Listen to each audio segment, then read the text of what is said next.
Hello மக்களே, எல்லோரும் எப்படி இருக்கீங்க? சூப்பராக இருப்பீங்க அப்படின்னு நினைக்கிறேன். எனக்கு கொஞ்சம் ஃபீவர். எனக்கு மட்டும் இல்லை, எங்கள் வீட்டில் எல்லாருக்குமே ஃபீவர், கோல்டு, காஃபு. அதனால தான் நான் எந்த நாவலுமே அப்டேட் பண்ணவே இல்லை. சரி பரவாயில்ல, ரொம்ப நாள் ஆயிடுச்சு, ட்ரை பண்ணலாம் அப்படின்னு சொல்லிட்டு தான் இன்றைக்கி என்னோடய நாவல் சேனலில் ஒரு சூப்பரான இன்ட்ரெஸ்டிங்கான க்ரைம் த்ரில்லர் நாவலை அப்டேட் பண்ணுறேன். வாய்ஸ் கொஞ்சம் ஒரு மாதிரி இருந்துச்சுன்னா அட்ஜஸ்ட் பண்ணிக்கோங்க. எனக்கு சரியாகவும் வாய்ஸ் எப்பவும் போல் நார்மலாக இருக்கும். இந்த சூப்பரான இன்ட்ரெஸ்டிங்கான நாவல் எதை பற்றினது அப்படின்னா, ஒரு மனிதனோட வாழ்க்கை முழுக்க மாற எவ்வளவு நேரம் போதும் தெரியுமா? ஒரு நாளா? 1 மணி நேரமா? இல்லை, அரை நிமிஷம். அந்த அரை நிமிஷத்தில் எடுத்த ஒரு முடிவு ஒரு சாதாரண ஐடி இன்ஜினியரை ஒரு சதியோட மையத்துக்குள்ளே தள்ளிவிடுது. இது ஒரு க்ரைம் கதை மட்டும் இல்லை, இது பணத்துக்கும் அதிகாரத்துக்கும் தொழில்நுட்பத்துக்கும் நடுவில் சிக்கின ஒரு மனுஷனோட உயிர் போர். இந்த நாவலில் நீங்கள் என்ன பார்க்க போகிறீங்க? மறைக்கப்பட்ட ஒப்பந்தங்கள், பணம் வாங்கப்பட்ட நம்பிக்கைகள், மூடிய கதவுகளுக்குள் நடந்த சதி மற்றும் கடைசியில் இருட்டை கிழித்து வந்த ஒரு பெரிய அதிர்ச்சி. இதுதான் இந்த அரை நிமிட ஆபத்து. இப்போ கதைக்குள்ளே போயிடலாம். அதுக்கு முன்னாடி என்னோடய சேனலை நிறைய பேர் சப்ஸ்கிரைப் பண்ணாமலே பார்த்துட்டே இருக்கீங்க. தயவு செஞ்சு அந்த மாதிரி வியூவர்ஸ் எல்லாம் என்னோடய சேனலை சப்ஸ்கிரைப் பண்ணி எனக்கு சப்போர்ட் பண்ணுங்கள். இப்போ வாங்க அந்த சூப்பரான இன்ட்ரெஸ்டிங்கான நாவல்குள்ளே போகலாம். America, San Francisco. காலையில் 6 மணிக்கு அரவிந்த் அலாரம் அடிக்கிறதுக்கு முன்னாடி கண் விழித்தான். இது அவனோட பழக்கம். பல வருடங்களாகவே அவனோட உடம்பு இந்த நேரத்துக்கு செட் ஆகிவிட்டது. கண்களை திறந்ததும் அவன் முதல்ல செய்தது மொபைலை எடுக்கலை. ஜன்னலுக்கு பக்கத்தில் போய் திரை சிலையை கொஞ்சம் ஒதுக்கி பார்த்தான். வெளியில் காலை இன்னும் முழுசாக தொடங்கலை. சாலையில் 1-2 காரு, அப்பார்ட்மெண்ட் வளாகம், அமைதியாக தான் இருந்தது. அரவிந்துக்கு அந்த அமைதி தான் பிடிக்கும். ஆமாம், அவன் அந்த அமைதியை தான் விரும்பினான். இதுதான் அவனுக்கு இந்த நாளோட ஒரே ஒரு சின்ன ஸ்ட்ரெஸ் ரிலீஃபான ஒரு ஃப்ரீயான மைண்டுக்குள்ள டைம்னு வச்சுக்கலாம். அவன் சென்னையில் பிறந்து வளர்ந்தவன். ரொம்ப பெரிய வசதி இல்லாத ஒரு நடுத்தர குடும்பம்தான். அப்பா கவர்மெண்ட்டில் வேலை பார்க்குறாரு, அம்மா ஹவுஸ் ஒய்ஃப், வீட்டை கவனிச்சுக்கிட்டாங்க. ஒரே ஒரு பையன். படிப்பு தான் இப்போ அவனை இந்த இடத்துக்கு கொண்டு வந்திருக்கு. இன்ஜினியரிங், அதுக்கப்புறம் முதல் வேலை சென்னையில், அதுக்கப்புறம் பெங்களூரில், அதுக்கப்புறம் ஆன்சைட் யூஎஸ் வந்தான். இந்த ஆன்சைட் இப்போது இவனோட வாழ்க்கையில் நிரந்தர வாழ்க்கையாகவே மாறிடும் அப்படின்னு ஒருபோதும் அவன் எந்த திட்டமும் இடலை. ஆனால் வாழ்க்கை அவனுக்காகவே இப்போ அந்த பாதையை மாற்றி கொடுத்துருந்தது. காலையில் 6:30, கிச்சனில் காஃபி. சாப்பாடெல்லாம் கிடையாது, சீரியல் போட்டுக்கிட்டான். அரவிந்த் காலை உணவுக்கு அதிக முக்கியத்துவம்லாம் கொடுக்க மாட்டான். சிம்பிளாக பாயில்டு எக், சீரியல், இந்த மாதிரி தான். ஆனால் நேரத்துக்கு ரொம்ப ரொம்ப டிசிப்ளினாக மரியாதை கொடுப்பான். சுவரில் இருந்த கடிகாரத்தை பார்த்தான். 10 மணிக்கு மீட்டிங். ஆஃபீஸ் போகிறதுக்கு இன்னும் 90 நிமிஷம் இருந்தது. அவனோட மூளை பரபரன்னு வேலைக்கு தயாராக ஆரம்பிச்சிருந்தது. அரவிந்த் வேலை பார்க்குற நிறுவனம் கூகுள் மாதிரி ஒரு பெரிய குளோபல் டெக் கம்பெனி. அதில் அவனோட பொசிஷன் என்ன அப்படின்னா, பிரின்சிபல் மிஷின் லேர்னிங் என்ஜினியர். அதாவது சாதாரண கோடிங்கில் வேலை இல்லை, ஏஐ மாடல்ஸ், அதாவது எப்படி ஏஐ மாடல்ஸ் யோசிக்கணும், எப்படி கற்றுக்கணும், எப்படி முடிவெடுக்கணும், அந்த லாஜிக்கில் அவனுக்கு பங்கு இருக்குது. அவன் தினமும் எழுதுகிற கோடை விட அவன் தினமும் யோசிக்கிற விஷயங்கள்லாம் அதிக முக்கியமானது. அவன் இதை யாருக்கிட்டையும் பெருமையெல்லாம் சொல்ல மாட்டான். அவனோட வேலை அவனுக்குள்ளே மட்டும்தான் இருக்கும். காலையில் 8 மணி கார் ஸ்டார்ட் ஆனது. அப்பார்ட்மெண்ட் கேட்டு வெளியில் வந்ததும் சாலையில் டிராஃபிக் மெதுவாக கூட ஆரம்பிச்சிருந்தது. சிக்னலில் நின்னப்போ தான் அவன் கடிகாரத்தை பார்த்தான். ஓகே, இன்னும் டைம் இருக்குது, பரவாயில்ல, கொஞ்சம் சீக்கிரமே போயிடலாம். இந்த இடைவெளி தான் எப்போவுமே அவனுக்கு பெருசாக யோசிக்கிறதுக்கான இடைவெளியாக இருக்கும். அவன் டிரைவ் பண்ணுறப்ப மியூசிக்லாம் அதிகமாக கேட்க மாட்டான். அமைதி, அந்த அமைதி தான் அவனுக்கு பிடிக்கும். Office parking. காரை லாக் பண்ணுறப்ப அவன் கொஞ்சம் நிமிர்ந்து பார்த்தான். அவனுக்கு ஒரு சின்ன கர்வம். பெரிய அந்த கிளாஸ் பில்டிங், மார்னிங் லைட்டு, இது அவனுக்கு ஒரு ரெஃப்ரெஷ்மெண்ட்டான மூமெண்ட்டு. அதை பார்க்குறப்ப அவனுக்கு அவன் வேலை செய்கிற உத்வேகத்தில் இன்னும் கொஞ்சம் கூடுதல் எனர்ஜி கிடைச்ச மாதிரி இருக்கும். வேலையெல்லாம் அழகாக முடிஞ்சுது. மாலை 6:30 ஆஃபீஸ் முடிஞ்சு திரும்ப அதே சாலையில் அதே நேரத்தில் போய்கிட்டுருக்கிறப்ப அவனோட மொபைல் ஆல்மோஸ்ட் இந்த டைமுக்கு தான் ஒலிக்கும். ஆமாம், இந்தியாவிலேருந்து அவங்க அம்மா கால் பண்ணாங்க. அரவிந்த், வீட்டுக்கு கிளம்பிட்டியாடா? ஆமாம்மா. ஓகேடா, இன்றைக்கி ஒன்றும் பிரச்சனை இல்லைல்ல? ஒன்றும் இல்லைம்மா, எல்லாம் ஓகேம்மா. சாப்பாடுடா? ஆர்டர் பண்ணிக்கிறேம்மா, இதோ அப்பா கிட்டே கொடுக்குறேன். அரவிந்த், சொல்லுங்கப்பா, இன்றைக்கி வேலை அதிகமாடா? அப்படிலாம் இல்லைப்பா, உடம்பை பார்த்துக்கோ. சரிங்கப்பா. 2 நிமிஷம் பேச்சு. ஆனால் அந்த 2 நிமிஷங்கள் அவனுக்கு ஒரு நாளை கம்ப்ளீட் பண்ணும். வீட்டுக்கு வந்ததும் சோஃபாவில் உட்காந்தான். டிவி ஆன் பண்ணான். வால்யூம் குறைவாக வச்சான். எப்போவுமே அவன் தமிழ் செய்திகளை பார்க்குறதுல அதிக ஆர்வமாக இருப்பான். அடிக்கடி நினச்சிப்பான், வேலை எல்லாம் ஓகே, வாழ்க்கையும் ஓகே, ஆனால் தனிமை. அவனுக்கு இந்த யோசனை இருக்கிற அதே டைம் தான் அந்த வாரத்தில் அம்மாவும் அந்த விஷயத்த சொன்னான். அவன் ஆஃபீஸ்லேருந்து திரும்பிக்கிட்டு இருக்கப்ப வழக்கம் போல் அதே கால். ஆஃபீஸ்லேருந்து கிளம்பிட்டியா அரவிந்த்? கிளம்பிட்டம்மா. டேய் அரவிந்த், லவ் ஏதாவது பண்ணுறியாடா? இல்லைம்மா. ஏன்டா லவ்வெல்லாம் இல்லையா உனக்கு? இல்லைம்மா, அதுக்கான டைம் இல்லை. ஆஃபீஸில் எல்லாம் கல்யாணம் ஆன பொண்ணுங்கம்மா. வெள்ளைக்காரி எதுவும் இல்லையா? எல்லாமே கல்யாணம் ஆனவங்கம்மா. நகைச்சுவையாக பேசிகிட்டு இருந்தாங்க. சரி விடு, அந்த கொடுப்பனை தான் உனக்கு இல்லை. டேய், ஒரு பொண்ணு பார்த்துருக்கோண்டா. அரவிந்த் இப்போ சிக்னலில் நின்னான். வாட்சை பார்த்தான். அம்மா, ஒரு 10 நிமிஷம் வீட்டுக்கு வந்துடுவேன், பேசலாம். ஆஃபீஸ் விட்டு வீட்டுக்கு வந்த பின்னாடி பேச்சு ஆரம்பமானது. அம்மா, என்னம்மா சொல்கிற? என்ன பொண்ணு? ஆமாடா, ஐடியில் வேலைடா, நல்ல குடும்பம்டா, நமக்கு தெரிஞ்சவங்க மூலமாக வந்தது. அரவிந்த் கொஞ்சம் யோசித்தான். சரிம்மா, பேசி பார்க்குறேன். எப்போவுமே அரவிந்தோட ஸ்டைல் இதுதான். சனிக்கிழமை கால் பண்ணான் அம்மா கொடுத்த அந்த நம்பருக்கு. பெயர் அனிதா. பேசினாங்க. ரொம்ப அதிகமாக பேசலை, ஜஸ்ட்டு வேலை சம்மந்தமாக முதல்ல பேசினாங்க. ஆஃபீஸ் வேலை ரொட்டீன். நான் கூட ஏஐ ப்ராடக்ட் சைடில் தான் ஒர்க் பண்ணிகிட்ருக்கேன். அப்படியா? ஆமாம். உங்களோட ஒர்க்? எனக்கும் அந்த மாதிரி தான். அரவிந்துக்கு அவளோட பேச்சு பிடித்திருந்தது. கால் முடிந்ததும் அவன் பால்கனியில் நின்னான். அதே சாலை, அதே டிராஃபிக், அதே வாழ்க்கை. அவனுக்கு அப்போது தெரியாது, இந்த அமைதியான தொடக்கம்தான் ஒரு நாள் அவனோட வாழ்க்கையிலேயே அதிக சத்தம் போடுற விஷயமா மாறப்போகுது அப்படின்னு. சென்னை, காலை 6:45. அலாரம் ஒலித்தது. ஆனால் அனிதா உடனே எழலை. மொபைல் ஆஃப் பண்ணிவிட்டு திரும்ப பெட்டிலேயே படுத்தா. இன்னும் ஒரு 5 நிமிஷம் தூங்கலாம். அவளுக்கு எப்போவுமே காலை நேரத்தில் எப்போவுமே டக்குன்னு எழுந்து பரபரப்பாக அந்த நாளுக்குள்ளே உடனே குதிச்சிட மாட்டா. மெதுவாக தான் அந்த நாளுக்குள்ளே அவள் தன்னை அனுப்புவா. அதே மாதிரி தான் அன்னைக்கும் மெதுவாக தான் எழுந்தா. மாடிச்சிலையின் வழியாக காலை வெளிச்சம் அவளோட ரூம்குள்ளே வந்து விழுந்தது. இப்போ அதை அவள் பார்த்தபடியே எதுவும் யோசிக்காமல் ஒரு நிமிஷம் இருந்தா. 7 மணி. அவள் மெதுவாக எழுந்து பெட்டுக்கு ஓரத்தில் உட்காந்தா. வீட்டுக்குள்ளே இப்போ அதே ஃபெமிலியரான சத்தம், அப்பா பத்திரிக்கையை திருப்புற சத்தம். அவளுக்கு அந்த சத்தம் பிடிக்கும். அது வீடு. அந்த வீடு ஏற்கனவே விழித்திருப்பதற்கான அடையாளம் அப்பா அம்மாவோட சத்தம்தான். டைனிங் டேபிள் பக்கத்தில் அப்பா பேப்பரை திருப்பிக்கிட்டு இருந்தார். அவர் ஒரு ப்ரைவேட் கம்பெனியில் சூப்பர்வைசரி லெவல் ஜாபு. பேச்சு அதிகம் இல்லை, ஆனால் வீட்டில் எல்லாமே கவனிக்கப்படும். எழுந்துட்டியா அனிதா? எழுந்துட்டேன்ப்பா. அவ்வளோதான்.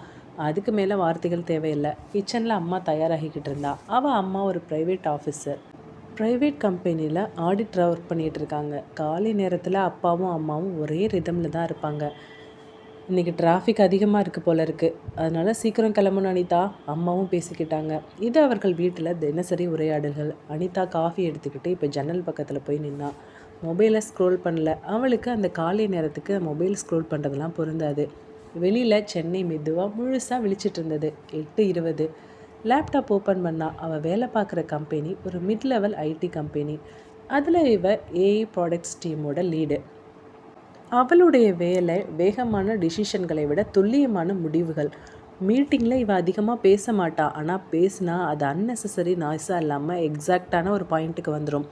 அதனால தான் டீமில் அவளை எல்லாருமே கவனிப்பாங்க. மதியம் லன்ச் டைம். அப்பா ஆஃபீஸ்லேருந்து கால் பண்ணார். சாப்பிட்டியா அனிதா? இப்போ தான்ப்பா மீட்டிங் முடிஞ்சுது. சாப்பிட்டேன்ப்பா. அதுக்கப்புறம் அதே சமயத்தில் அம்மாவும் மெசேஜ் அனுப்புனா. ஈவினிங் சீக்கிரம் வந்துடு அனிதா, டிராஃபிக் அதிகமாக இருக்குன்னு போட்டிருக்காங்க. ஓகேம்மா. இந்த மாதிரி ஸ்மால் டெக்ஸ்ட் தான் போயிட்டுருக்கோம். இது அவங்களோட சிம்பிளான ஃபேமிலியோட ஒரு கான்வர்சேஷனுக்கான அடையாளம். திரும்ப எல்லாரும் ஃபேமிலியாக வந்து டேபிளில் கெட் டுகெதர் ஆகிறப்ப 3 பேரும் பேசி பார்த்தாங்க. அனிதா, நீ அந்த ஃபாரினில் இருக்கிற அலையன்ஸ் கிட்ட பேசுனையில ஓகேவா? ஜஸ்ட்டு பேசியிருக்கம்மா, பார்க்கலாம் எவ்வளோ தூரம் போகுதுன்னு தெரில. முதல்ல இன்னும் நான் எதுவும் டிசைட் பண்ணலம்மா. அந்த இரவு அவள் படுக்கையில் படுத்தபடியே ஃபேன் சத்தத்தை கேட்டுட்டு இருந்தா அரவிந்த். ஆனால் அந்த பெயர் அவளோட மனசில் பெருசாக இடம் பிடிக்கலை. அது ஒரு பாசிபிலிட்டி மட்டும்தான். அடுத்த வீக்கெண்டு யூஎஸில் சனிக்கிழமை காலையில் அரவிந்த் அந்த நாளில் அலாரம் இல்லாமலே கண் விழித்தான். வீக்கெண்ட் அப்படின்னாலே அவனுக்கு தூக்கம் எப்போவுமே நீளமாகாது, ஆனால் வேகம் குறையும். கடிகாரத்தை பார்த்தான். 7:12.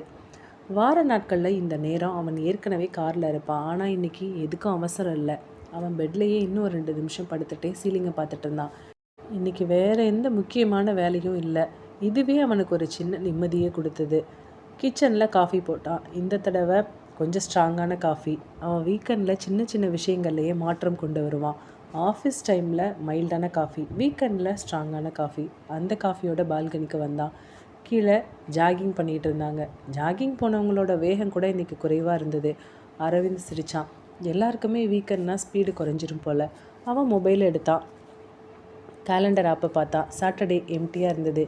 அந்த வெறுமை அவனுக்கு ஒரு வகையான லக்ஸுரி. அப்போ தான் அவனுக்கு நினைவுக்கு வந்தது, இந்தியாவில் இப்போது ஈவினிங் இருக்கும்ல, அனிதா கிட்டே சொல்லியிருந்தமே இன்றைக்கி வீடியோ கால் பண்ணலான்னு 8 மணிக்கு. அவன் இதை ஒரு ஸ்பெஷலாக நினைக்கல, ஒரு பிளானாக மட்டும் வச்சுக்கிட்டான். சென்னையில் அதே சனிக்கிழமை மாலை அனிதா அந்த நாளில் மதியம் சாப்பிட்டுட்டு நல்லா தூக்கம் போட்டிருந்தா. சன் செட்டான பின்னாடி கூட எழலை. புரண்டு புரண்டு படுத்துட்டு இருந்தா. அதுக்கப்புறம் மெதுவாக தான் இருந்திருந்தா. அவள் படுக்கையிலே ஒரு பக்கமாக திரும்பி ஃபேன் சத்தத்தை கேட்டுட்டு இருந்தா. வார நாட்களில் அவளுடைய மூளை எப்போவுமே ரன்னிங்கில் இருக்கும். வீக்கெண்டில் தான் அது மெதுவாக நிற்கும். ஈவினிங் 6:30 அவள் எழுந்து இப்போ ஹாலுக்கு வந்தா.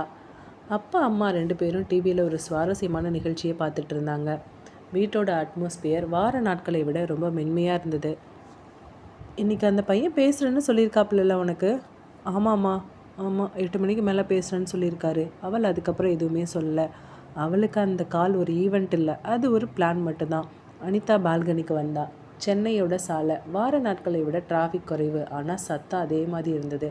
அவள் மொபைலில் பார்த்தா. No message, no reminders. அவளுக்கு இதுதான் விருப்பமாக இருந்தது.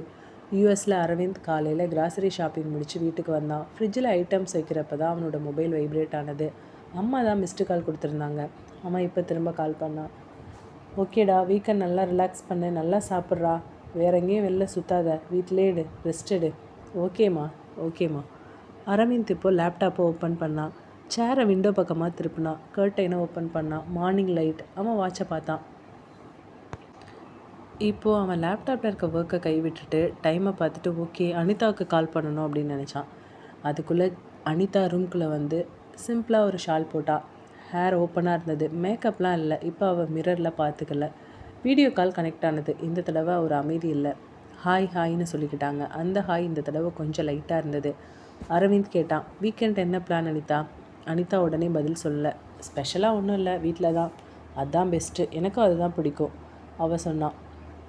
உங்களுக்கு யூஎஸில் வீக்கெண்ட்லாம் ரொம்ப போரிங்காக இல்லையா? அவன் ஒரு நிமிஷம் யோசித்தான். போரிங்லாம் இல்லை, ரொம்ப பீஸ்ஃபுல்லாக இருக்குது. போரிங்க்கும் பீஸ்ஃபுல்லுக்கும் என்ன டிஃப்ரென்ஸ்? பீஸ்ஃபுல்லாக தனிமையாக இருக்கலாம். அவள் அந்த வார்த்தையை நோட் பண்ணிக்கிட்டா. ஆனால் அதுக்கு பின்னாடி கேள்வி கேட்கலை. அவர்கள் அதுக்கப்புறம் வேலையை பற்றி பேசலை, ஃப்யூச்சர் பற்றி பேசலை. Weekend routine, cooking, cleaning, movies, sleep, இந்த மாதிரி விஷயங்கள். கால் மெதுவாக இப்போ 30 நிமிடங்கள் ஓடுனது. யாரும் நேரத்தை கவுண்ட் பண்ணல. அனிதா சொன்னான், எங்கள் அம்மா டீ போட்டுட்டாங்க, டீ குடிக்க போகிறேன். உங்களுக்கும் டைம் ஆகிடுச்சின்னு நினைக்கிறேன். ஆமாம், நான் கூட காஃபியை ரீஃபில் பண்ணணும். 2 பேரும் சிரித்தாங்க. கால் கட்டானது. யூஎஸில் அரவிந்த் மொபைலை கட் பண்ண அந்த நிமிஷம் அவன் மனசில் ஒரு தாட் மட்டும் இருந்தது. வீக்கெண்ட் பேசணும்ல, இந்த கால் கொஞ்சம் நல்லா இருந்தது, பெட்டராக இருக்குல்ல. அது அவனுக்கு பிடிச்சிருந்தது. சென்னையில் அனிதா ஹாலுக்கு வந்தா. அம்மா கேட்டா, ஓகேவாடி? அனிதா ஷோல்டரை தூக்குனா. ஓகேம்மா, நார்மல் தான். அப்பா இப்போ மொபைலை வச்சுட்டு கேட்டார். ஓகே, நார்மலாக போதில்ல, அதுவே போதும். அந்த இரவு அனிதா பெட்டில் படுத்திருந்தப்ப அந்த கால் மனசில் ரிப்பீட் ஆகலை. அது ஒரு சனிக்கிழமை ஈவினிங் பண்ண ஒரு ஜஸ்ட்டு கால், அவ்வளோதான். ஞாயிற்றுக்கிழமை காலையில் அரவிந்த் கண் விழித்தப்ப அவன் முதல் ரியாக்ஷன் இன்றைக்கும் லீவு அப்படின்னு தான். அவன் முதல்ல செய்தது நேரத்தை பார்க்குறது. 8 மணி. வார நாட்களில் இந்த நேரம் அவன் அலாரத்துக்கு முன்னாடியே எழுந்திருப்பான். இன்றைக்கி அவனோட உடம்பே இன்னும் கொஞ்சம் ரிலாக்ஸாக படுன்னு சொன்னது. திரும்பி படுத்தான். மொபைல் எடுத்து பார்த்தான். எந்த நோட்டிஃபிகேஷனும் இல்லை. 9 மணி. கிச்சனில் மெதுவாக பிரேக்ஃபாஸ்ட் பண்ணான். Toast, egg, coffee. TV on பண்ணல, மியூசிக் கூட வைக்கல. வீக்கெண்டில் அவன் நாய்ஸை ரொம்ப அவாய்ட் பண்ணுவான். அவன் டைனிங் டேபிளில் தனியாக உட்காந்து ஜன்னலுக்கு வெளியில் பார்த்தான். பக்கத்து வீட்டில் ஒரு கப்பிள் கார்டனில் வேலை பார்த்துட்டு இருந்தாங்க. சத்தம் இல்லாமல், ஆனால் ஒரு கோஆர்டினேஷனோட. அதை அவன் ஒரு அப்சர்வேஷனாக மட்டும் எடுத்துக்கிட்டான். கம்பேரிசன் இல்லை. லேட் மார்னிங், லாண்ட்ரி, வாஷரில் க்ளோத்ஸ் போட்டான். டைமர் செட் பண்ணான். இந்த மாதிரி வேலைகள் எப்போவுமே அவனுக்கு சலிப்பாக தோணாது. கண்ட்ரோல் இருக்கிற விஷயங்கள் அவன் அப்படி தான் நினப்பான். மதியம் லஞ்ச் அவுட் சைட் போனான். அவன் அடிக்கடி போகிற ஒரு ரெஸ்டாரண்ட். அதே டேபிள், அதே கார்னர் சீட்டு. அந்த சர்வர் அவனை பார்த்ததும் மெனுவெலாம் கொடுக்க மாட்டார். அவன் என்ன ஆர்டர் பண்ணுவான் அப்படின்னு அவருக்கே தெரியும். அரவிந்த் சிரித்தான். அவன் மொபைலை டேபிளில் வச்சுருந்தான். ஸ்க்ரீன் பிளாங்காக இருந்தது. அவன் அதை திரும்ப எடுத்து பார்க்கல. அவன் மனசில் ஒரே ஒரு தாட் கூட தெளிவாக ஓடலை. இது அவனுக்கு புதுசாக இருந்தது. மாலையில் வீட்டுக்கு திரும்பினான். லேப்டாப் ஓப்பன் பண்ணான். ஆஃபீஸ் ஒர்க்கு ஒன்றும் செய்ய வேண்டியதில்லை. ஆனால் ஒரு பர்சனல் டாக்குமெண்ட் இருந்தது, அதை எடுத்துகிட்டு இருந்தான். அவன் இன்னும் அதை பிளானிங்னு சொல்ல மாட்டான், அலைன்மெண்ட் அப்படின்னு தான் சொல்லுவான். சென்னை, அதே ஞாயிற்றுக்கிழமை. அனிதா காலையில் 9:30க்கு தான் எழுந்தா. அலாரம் இல்லை, ரிமைண்டர் இல்லை. அவள் எழுந்தது முதல்ல பண்ணது ஜன்னலை திறக்கிறது. அதுக்கப்புறம் தான் அவளோட உலகமே. லேட்டாக தான் பிரேக்ஃபாஸ்ட் எடுத்துப்பா. மொபைல் எடுக்க மாட்டா. அவளுக்கு வீக்கெண்ட் ஸ்க்ரீனில் வாழவே பிடிக்காது. அவள் ரூமை சுத்தம் பண்ணா, கபோர்டை ஒழுங்குபடுத்தினா. பழைய நோட் புக்ஸு, காலேஜ் டேஸ், இது இப்போ ஒரு புக்கு கண்ணில் பட்டது. அந்த புக்கு எடுத்தா. ஒரு 2 பேஜ் படித்தா, அப்புறம் திரும்ப வச்சிட்டா. நாஸ்டாலஜிக்கான புக்ஸுக்கெலாம் அவள் அதிக நேரம் கொடுக்க மாட்டாள். மதியம் லஞ்சு அம்மா தான் குக் பண்ணுவாங்க. அந்த வாரம் ஆரம்பம் முந்தைய வாரத்தை போல தான் இருந்தது. காலையில் ஒரு மெசேஜ், ஈவினிங் ஒரு ரிப்ளை, இடையில் ஒரு ஹாய் மெசேஜ். மற்றபடி எதுவும் விசேஷம் இல்லை. ஆனால் ஒரு செவ்வாய்க்கிழமை ஈவினிங் போல் அந்த வழக்கமான ஓட்டம் கொஞ்சம் மாறினது. அனிதா ஆஃபீஸ்லேருந்து திரும்பி பால்கனியில் நின்றுட்டு இருந்தா. அன்றைக்கி அவளுக்கு வேலை கொஞ்சம் அதிகமாக இருந்ததுனால கொஞ்சம் டயர்டாக இருந்தா. அந்த நேரத்தில் அவன் ஃபோன் எடுத்தா. அரவிந்த் அனுப்பியிருந்த மெசேஜ் வழக்கமாக, இன்றைக்கி டே எப்படி போயிருந்தது? இப்போ 2 பேருக்கும் கான்வர்சேஷன் கொஞ்சம் நீளமாக போனது. அதுக்கப்புறம் போய்கிட்டே இருந்தது. இது ஃபார்மல் கொஷின்ஸ் இல்லை, ஆனால் அதே நேரம் அதிக பர்சனலாகவும் இல்லை. 2 பேருக்கு இடையில இந்த மாதிரி கான்வர்சேஷன் போயிட்டே இருந்தது. 2 பேரும் ரிப்ளை பண்ணாங்க. அதோடு நிறுத்தலை. இன்றைக்கி வீட்டில் என்ன சாப்பாடு? சாதாரண சாப்பாடு தான் அப்படின்னு போனது. அரவிந்த் இப்போ அந்த ரிப்ளையை படிச்சுக்கிட்டே காஃபி குடிச்சிட்டே படித்தான். அவனோட முகத்தில் ஒரு சின்ன மாற்றம் வந்தது. அவனோட பதில்லையும் மாற்றம் இருந்தது.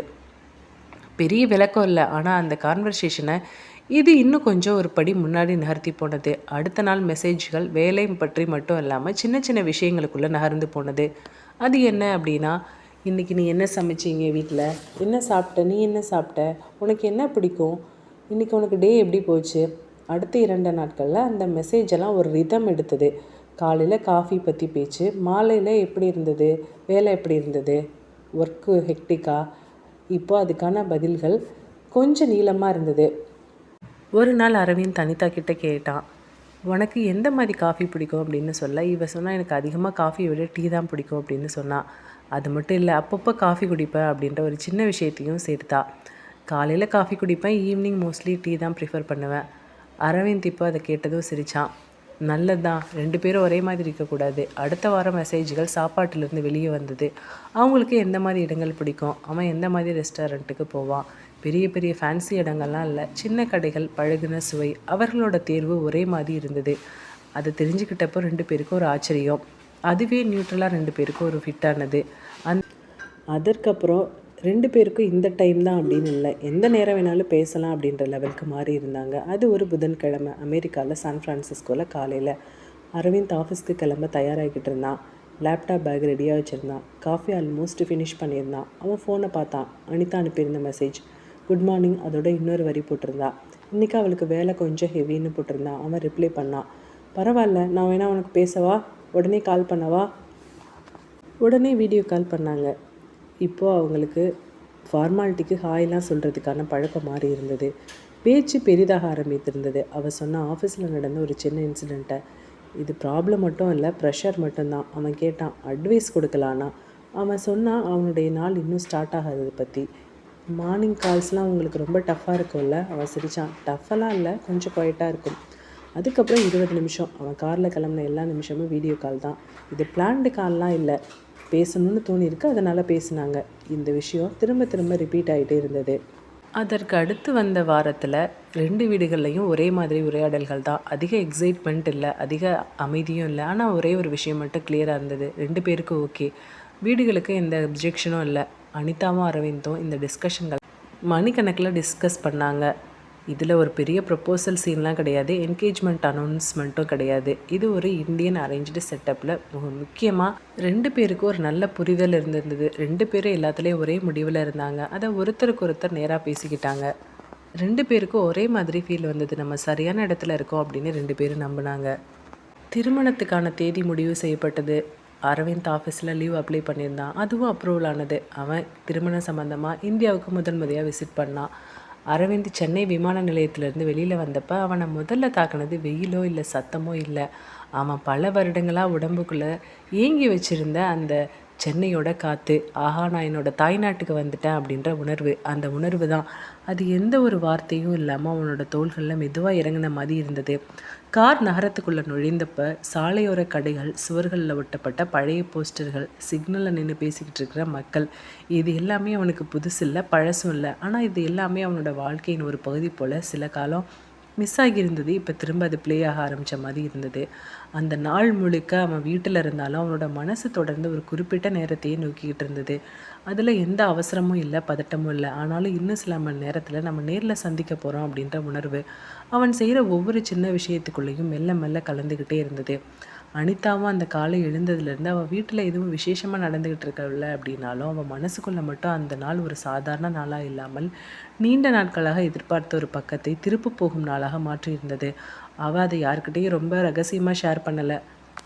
ஆனால் எல்லாருக்கும் அது தெரியும். ஆனால் அவளோட ஒவ்வொரு அசைவுலேயும் அந்த எண்ணம் இன்னும் அதிகமாக ஆர்வமாக இருந்தது. 2 பேரும் ஃபஸ்ட் டைம் மீட் பண்ண போகிறப்ப என்ன ட்ரெஸ் போடலாம் அப்படின்லாம் யோசிக்கலை. ஏன்னா இது இம்ப்ரெஷனை க்ரியேட் பண்ணுற சந்திப்பு இல்லை. இவ்வளோ நாளாக பேசின நம்ம நேரில் சந்திக்க போகிறோம் அப்படின்ற ஒரு பரபரப்பு தான் அவங்க 2 பேருக்கும் தெளிவாக தெரிந்திருந்தது. அதனால் அவங்க சிம்பிளான உடையை தேர்வு பண்ணப்போ கூட அதில் ஒரு நிதானம் இருந்தது. அவர்கள் சந்திக்க முடிவு பண்ண இடம் கூட எந்த ஃபேன்சி கஃபேயும் இல்லை, எந்த ஒரு பெரிய மாலும் கிடையாது. அது ஒரு சுமாரான, கூட்டம் அதிகமும் இல்லாமல் தனிமையும் இல்லாமல் 2 பேரும் உட்காந்து பேசுகிற ஒரு பிளேஸ். அனிதா முதல்ல அந்த இடத்துக்கு வந்தப்போ அவள் உடனே அவனை தேடலை. அவள் அங்கே இருந்த சேரில் உட்காந்து சுற்றி உள்ள சத்தங்களை, மக்கள் நடந்து போகிற விதத்தை, டீ கப் மேஜையில் வைக்கப்படுற சத்தத்தை எல்லாம் கவனித்துக்கிட்டே இருந்தாள். ஏன்னா அவளுக்கு அந்த நிமிடங்களை அவசரமாக தாண்டி போக மனசே இருக்காது. சில நிமிடங்கள் கழித்து அவள் தலையை உயர்த்தி பார்த்தப்ப அவன் அங்கே நுழைந்த தருணம் எந்த ஸ்லோ மோஷன் சீனும் இல்லை, எந்த பேக்ரவுண்ட் மியூசிக்கும் இல்லை. ஆனாலும் அவன் மனசுக்குள்ளே ஏதோ ஒன்று, ஆமாம் இவன் எனக்கானவன் தான் அப்படின்னு மிக அமைதியாக சொல்லுனது. அது அவளுக்கு ரொம்ப போதுமானதாக மாறி இருந்தது. அரவிந்த் அவளை பார்த்த அந்த நொடியில் அவன் அந்த ஸ்க்ரீனில் பலமுறை பார்த்த முகம் இப்போ நேரில் பார்த்த முகமும் ஒரே மாதிரி இல்லை அப்படின்னு அவனுக்கு தோணலை. மாறாக இது அதே முகம்தான், ஆனால் இப்போ இன்னும் ரியலாக இருக்குது. அவன் மனசை அதை அக்செப்ட் பண்ணிக்கிட்ட மாதிரி இருந்தது. அவர்கள் ஒருத்தரை ஒருத்தர் பார்த்து சிரித்தாங்க. அந்த சிரிப்பு எந்த தயக்கத்தையும் மறைக்க முயற்சிக்கலை, எந்த ஒரு ஓவர் கான்ஃபிடென்ஸையும் காட்டலை. அது சும்மா நம்ம ஃபைனலாக மீட் பண்ணிட்டோம் அப்படின்ற ஒரு இயல்பான வெளிப்பாடு மட்டும்தான் அதில் இருந்தது. அவர்கள் உட்கார்ந்த பின்னாடி முதல் சில நிமிடங்களில் அவர்கள் பேசின விஷயங்கள் ரொம்ப சாதாரணமாக இருந்தாலும் அந்த சாதாரண பேச்சுக்குள்ளே ஒரு விசேஷம் இருந்தது. ஏன்னா அந்த வார்த்தைகள் இப்போ ஃபோன் ஸ்க்ரீனை தாண்டி நேரில் ஒருத்தர் முகத்தை ஒருத்தர் பார்த்து சொல்லப்பட்டது. சென்னையோட வெயில், விமான பயணத்தின் சோர்வு, அந்த இடத்துல கிடைச்ச அந்த டீயோட சுவை எல்லாமே அவர்கள் பேசிகிட்டு இருந்த விஷயங்களை விட முக்கியமில்லாத விஷயங்களாக இருந்தாலும் அந்த சந்திப்பு இப்போ ஒரு ரியல் வேர்ல்ட் டெக்ஸ்சரை கொடுத்துட்டு இருந்தது. ஒரு கட்டத்தில் அனிதா அவனை பார்த்து, ரொம்ப உங்களுக்கு நர்வஸாக இருந்ததா அப்படின்னு கேட்டப்ப அது ஒரு கேஷுவலான கேள்வியாக வந்தாலும் அதுக்குள்ளே நம்ம எப்படி இதை எடுத்துக்கிட்டோம் அப்படின்ற பார்க்குற ஒரு ஆர்வம் மறைந்திருந்தது. அதுக்கு அரவிந்த் கொஞ்சம் யோசித்த பின்னாடி சொன்னான், நர்வஸ்லாம் கிடையாது, ஒரு க்யூரியஸ் தான் அப்படின்னு அவன் சொன்ன பதில் அவளுக்கு ஏதோ ஒரு விதத்தில் ரொம்ப ஹானஸ்ட்டாக தோன்றினது. அவர்கள் அந்த சந்திப்பில் வாழ்க்கையின் பெரிய விஷயங்களெல்லாம் விவாதிக்கலை, எதிர்காலத்தை பற்றியும் திட்டமிடலை.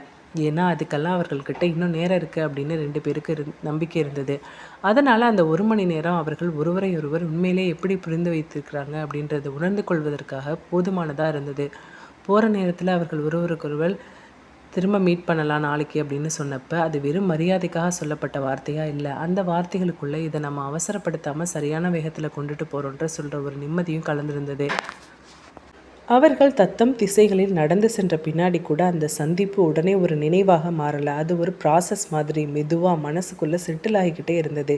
இனிமேல் ஃபோனில் பேசுகிறப்ப ஸ்க்ரீனில் தெரிகிற முகத்தோடு சேர்ந்து இன்றைக்கி நேரில் பார்த்தா அந்த முகமும் நினைவுக்கு வரப்போகுது அப்படின்ற உணர்வோடு அந்த நாளின் முடிவில் 2 பேருக்கும் ஒரு விஷயம் தெளிவாக இருந்தது. இது ஒரு ட்ராமாட்டிக் டேர்னிங் பாயிண்ட் இல்லை, ஆனாலும் கதையின் அடித்தளத்தை இன்னும் ஆழமாக பதிய வைக்க ஒரு முக்கியமான நாள். ஏன்னா இப்போ அவங்க பேசுவது 2 தனி மனிதர்களாக மட்டும் இல்லை, ஒரே பாதையில் நடக்க ஆரம்பித்த 2 பேராக.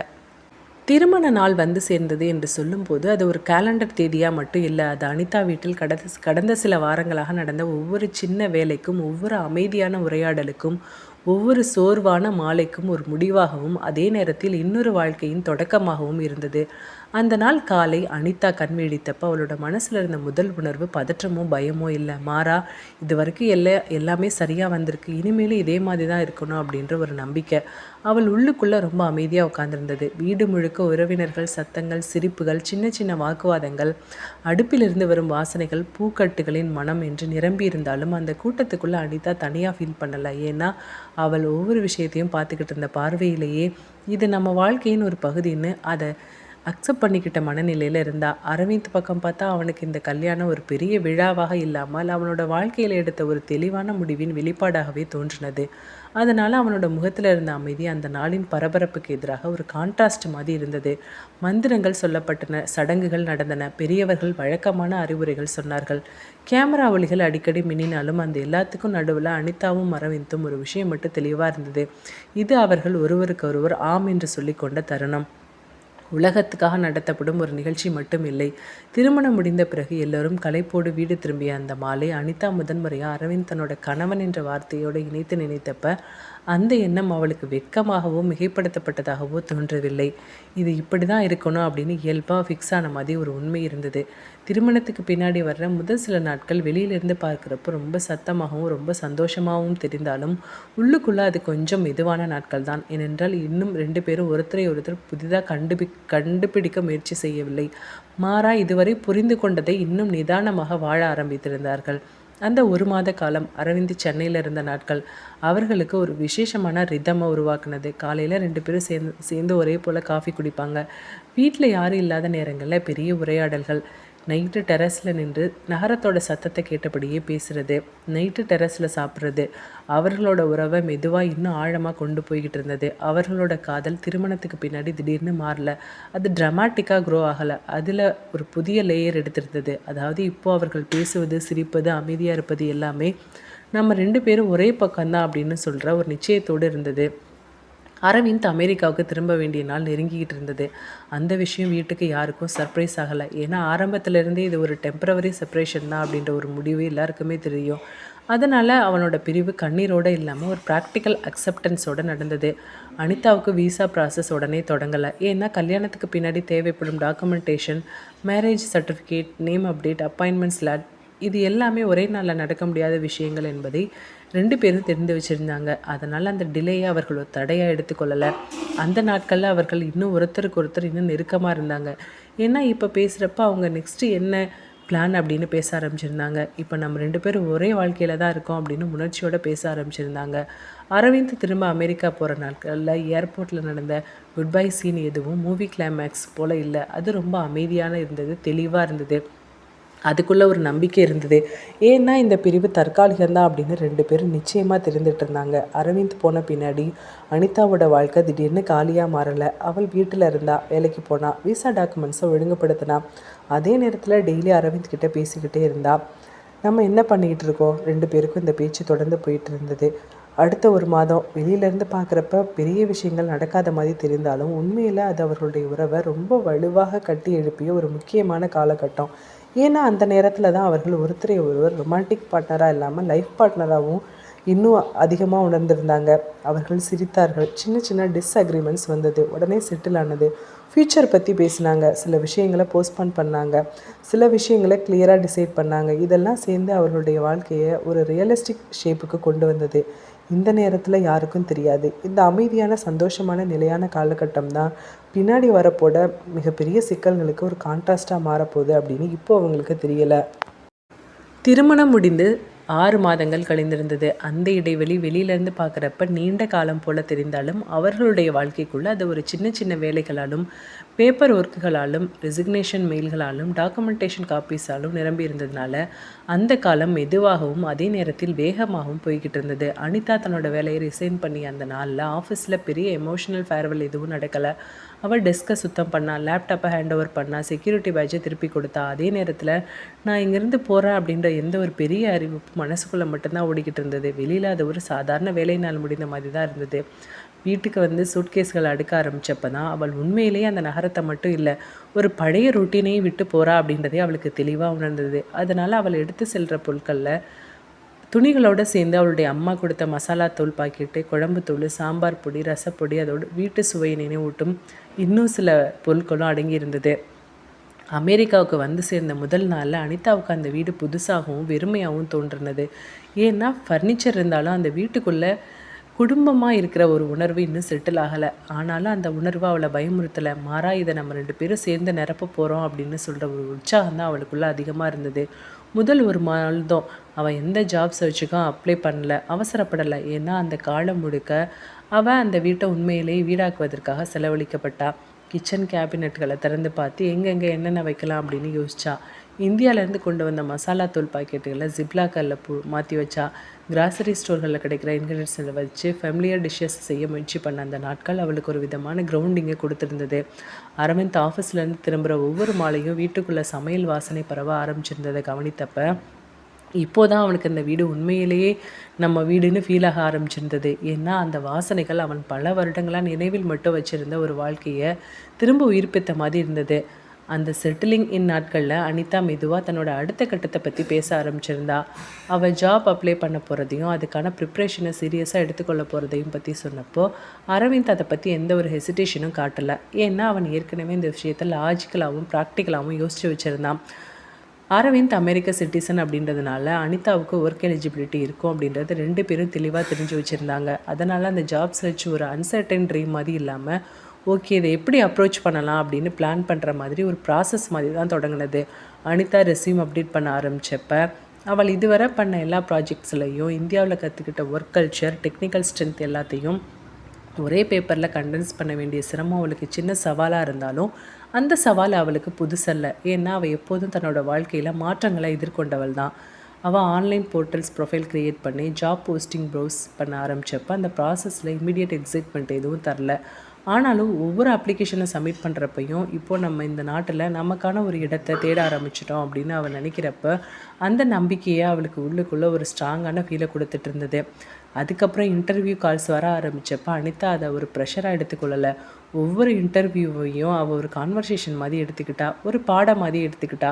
அதுக்காக அவள் ப்ரிப்பேர் பண்ணுற நேரங்களில் அரவிந்த் பக்கத்தில் உட்காந்து கொஷின்ஸ் கேட்டு அவருடைய ஆன்சர்ஸை ஃபைன் டியூன் பண்ணி உதவினா. அந்த ஈவினிங்ஸ் எல்லாம் அவர்களுடைய வாழ்க்கையில் ஒரு புதிய ரொட்டீனாக மாறினது. இந்த எல்லா வேலைகளுக்கும் நடுவில் அவர்கள் வாழ்க்கையை ஒரு மெக்கானிக்கல் ப்ராசஸ் மாதிரி மாறல. ஏன்னா அவர்கள் ஒருத்தருக்கு ஒருத்தர் சிரிக்கவும், சின்ன டிஸ்அக்ரிமெண்ட்ஸ் பற்றி எக்ஸ்ப்ளனேஷன் கொடுக்கவும், ஃப்யூச்சர் பற்றி பேசவும் நிறைய நேரம் எடுத்துக்கிட்டாங்க. அதுதான் அவர்களுடைய உறவை இன்னும் பேலன்ஸ்டாக வச்சுருந்தது.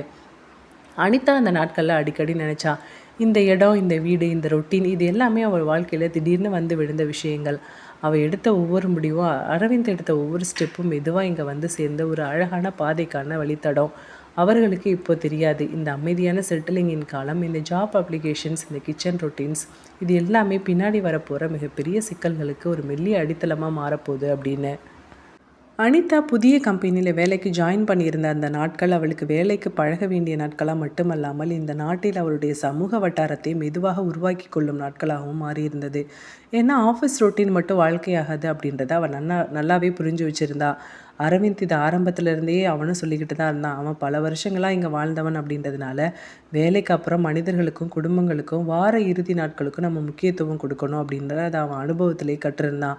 அதனால தான் அவன் ஒரு நாள் சொன்னான், இந்த வாரம் என்னோடய க்ளோஸ் ஃப்ரெண்ட்ஸ் 2 பேர் ஃபேமிலியை இன்வைட் பண்ணலான்னு நினைக்கிறேன் அப்படின்னு சொன்னப்போ இவளுக்கும் ரொம்ப ஆர்வமாக இருந்தது. அந்த இன்வைட் பண்ணுறது ஒரு பார்ட்டிக்காக இல்லை, சும்மா ஒரு கெட் டுகெதர் தான், நம்ம வீட்டில் சாப்பாடு சாப்பிட்டு பேசலாம் அப்படின்னு அவன் சொல்கிறப்ப அது இன்னும் ஒரு அழகான ஒரு வாய்ப்பாக இருந்தது. முதல்ல ஒரு ஃபேமிலி வந்தது. அவன் கார்த்திக் பேசுகிறப்ப சத்தமாக பேச மாட்டான். ஆனால் அவன் பேச ஆரம்பித்தா அவன் சொல்கிற விஷயங்கள் எல்லாமே ப்ராக்டிக்கலாகவும் கிரவுண்டடாகவும் இருக்கும். அவனோட வேலை, அவனோட ரொட்டீன், அவனோட ப்ரையாரிட்டிஸ் இதில் எங்கேயுமே ஷோ ஆஃப் இல்லை. அவனோட ஒய்ஃப் மீனா அவனை விட இன்னும் கொஞ்சம் அதிகமாக பேசுவாள். ஆனால் அது அன்னெசரி சேட்டர் மாதிரி இல்லாமல் ரூமில் இருக்கிற எல்லாரையும் கம்ஃபர்டபுளாக ஃபீல் பண்ண வைக்கிற மாதிரி இருந்தது. அவங்களுக்கு 2 குழந்தைகள், எப்போவுமே சிரிச்சுக்கிட்டு ஓடிக்கிட்டு இருக்கிறவங்க, வீட்டுக்குள்ளே நாய்ஸ் பிரிங் பண்ணுற அளவுக்கு எனர்ஜெட்டிக்காக இருக்காங்க. 2வது ஃபேமிலி சுதாகர் ஃபேமிலி. சுதாகர் முதல் பார்வையில் ரொம்ப கம்போஸ்டாக, காமாக, எதையும் எளிதாக ஹேண்டில் பண்ணுறவன் மாதிரி தான் தெரியும். அவன் பேசுகிறப்ப வார்த்தைகளை ரொம்ப அளந்து தான் பேசுவான். ஜோக் சொல்கிறப்ப கூட அதுக்கெல்லாம் ஸ்பான்டனிஸாக இல்லாமல் ஒரு பர்ஃபெக்டாக டைம்டாக தான் இருக்கும் அவனுக்கு. அவனோட ஒய்ஃப் பிரியா அவனை விட இன்னும் ரொம்ப குவைட்டாக இருப்பாள். ஆனால் அவள் பேச ஆரம்பித்தா அவளோட அப்சர்வேஷன்களில் ஒரு ஷார்ப்னஸ் இருக்கும். அவங்களுக்கு ஒரு குழந்தை, வயசு குறைவாக இருந்தாலும் குழந்தைங்களாம் இன்னும் ஒட்டிக்கிட்டு இருந்தது. இந்த 2 ஃபேமிலிஸும் வீட்டுக்கு வந்தப்போ அந்த வீடு இன்னும் கலகலப்பாக மாறி இருந்தது. அனிதா அந்த 2 பெண்களோட பேச ஆரம்பித்தப்போ அவளுக்கு ரொம்ப கிளியராக ஒரு விஷயம் புரிந்தது. இந்த 2 ஃப்ரெண்ட்ஷிப்புகளும் அரவிந்த் பல வருடங்களாக பில்ட் பண்ண ரிலேஷன்ஷிப். அதனால தான் இதில் எந்த ஒரு ப்ரீஃபான இன்ட்ரொடக்ஷனும் இல்லை, ஃபார்மல் கொஷின்ஸும் இல்லாமல் எல்லாமே இயல்பாக ஃப்ளோவாக போயிட்டு இருந்தது. மீனாவோட கான்வர்சேஷன் ரொம்ப ஃபாஸ்ட்டாக ஸ்டார்ட் ஆனது. குழந்தைங்கள ஸ்கூலில் எப்படி மேனேஜ் பண்ணுறாங்க, கிராசரி ஷாப்பிங்கில் எங்கே என்னென்ன சீப்பாக கிடைக்கும், யூஎஸில் ஆரம்ப நாட்களில் எத்தனை தடவை எனக்கு கன்ஃபியூஷன் வந்தது இந்த ரோட்டில். இந்த மாதிரி அவள் சொன்ன விதத்தை சிரிச்சுக்கிட்டே கேட்டுட்டு இருந்தா அனிதா. இவங்களோட பேசுகிறது ரொம்ப ஈஸின்னு ஃபீல் கொடுத்தது. பிரியாவோட கான்வர்சேஷன் கொஞ்சம் ஸ்லோவாக ஆரம்பித்தாலும் அவள் சொன்ன சில கமெண்ட்ஸ், குறிப்பாக இங்கே வேலை வீடு பேலன்ஸ் பண்ணுறது கொஞ்சம் கான்ஷியஸாக பில்ட் பண்ணணும் அப்படின்னு சொன்னது மாதிரி விஷயங்கள் அனிதாவுக்கு அவளை கவனிக்க வைக்க ஆரம்பிச்சிருந்தது. ஏன்னா இது அட்வைஸ் மாதிரி இல்லாமல் லிவ்டு எக்ஸ்பீரியன்ஸ் மாதிரி இருந்தது. அரவிந்த் இதே சமயம் கார்த்திக்குக்கும் சுதாகருக்கும் நடுவில் நின்று அவங்களுடைய ஜோக்ஸுக்கு சிரிச்சுக்கிட்டும் பழைய ஆஃபீஸ் ஸ்டோரிஸை டீஸ் பண்ணியும் எந்த மொமெண்ட்டும் இல்லாமல் ஒரு ஹோஸ்ட் மாதிரி ஆக்ட் பண்ணாமல் ஒரு ஃப்ரெண்டு மாதிரி தான் இருந்தான். அதுவே இந்த கெட் டுகெதரை இன்னும் நேச்சுரலாக மாற்றினது. அந்த மாலை முழுக்க யாரும் பர்சனல் பவுண்ட்ரிஸை கிராஸ் பண்ணவே இல்லை. யாரும் அன்னெசரியாக க்யூரியாசிட்டி காட்டலை. எல்லாமே நம்ம எல்லோரும் ஒரே பாத்தில் இருக்கோம் அப்படின்ற சொல்கிற மாதிரி ஒரு ஷேர்டான அண்டர்ஸ்டாண்டிங்காக தான் இருந்தது. அதனால தான் இது ஒரு பர்ஃபெக்டான நார்மல் ஃபேமிலி ஈவினிங்காக இருந்தது. அந்த நாள் முடிந்து ஃபேமிலிஸ் எல்லாம் போகிறப்ப அனிதா மனசுக்குள்ளே ஒரு தாட் செட்டில் ஆக ஆரம்பிச்சிருந்தது. இதுதான் அரவிந்தோட சர்க்கிள் போல், அதாவது அவன் நம்புகிற விஷயங்கள் போல். அவன் நம்புகிற மனிதர்கள் ரொம்ப குறைவு தான். அவன் பாதுகாப்பாக ஃபீல் பண்ணுற மனிதர்களை தான் அவன் ரொம்ப கடைசி வரைக்கும் க்ளோஸ் ஃப்ரெண்ட்ஸாக வச்சுருக்கான். அவனோட வாழ்க்கைக்குள்ளே நேச்சுரலி ப்ளேஸ் ஆகிறதுக்கு ரொம்ப மெனக்கடணும் போல இருக்குது. அவளுக்கு அந்த எண்ணம் எந்த ஒரு வார்னிங் பெல்லையும் ரிங் பண்ணலை. மாறா அது ஒரு ரீஅஷூரன்ஸ் மாதிரி தான் இருந்தது. அந்த நாள் காலை அனிதா எழுந்தப்போ அவளோட மனசு இன்னும் முழுசாக விழிக்காத மாதிரி இருந்தாலும் வேலைக்கு போக வேண்டிய ஒரு நாள் ஆரம்பிக்குது அப்படின்ற உணர்வு அவளை மெதுவாக பெட்டிலேருந்து எழுந்து கிச்சன் பக்கம் கொண்டு போனது. ஏன்னா இப்போ அவளோட வாழ்க்கையில் நாட்கள் தனித்தனியாக இல்லை, அவள் எல்லாமே ஒரு தொடர்ச்சியாக நகர ஆரம்பிச்சிருந்தது. கிச்சனில் காஃபி போடுறப்ப கூட கேபினெட்டை திறந்து ஃபில்டர் எடுக்கிற அந்த சின்ன அசைவு கூட அவளுக்கு ஒரு பழக்கமாக நிம்மதி கொடுத்தது.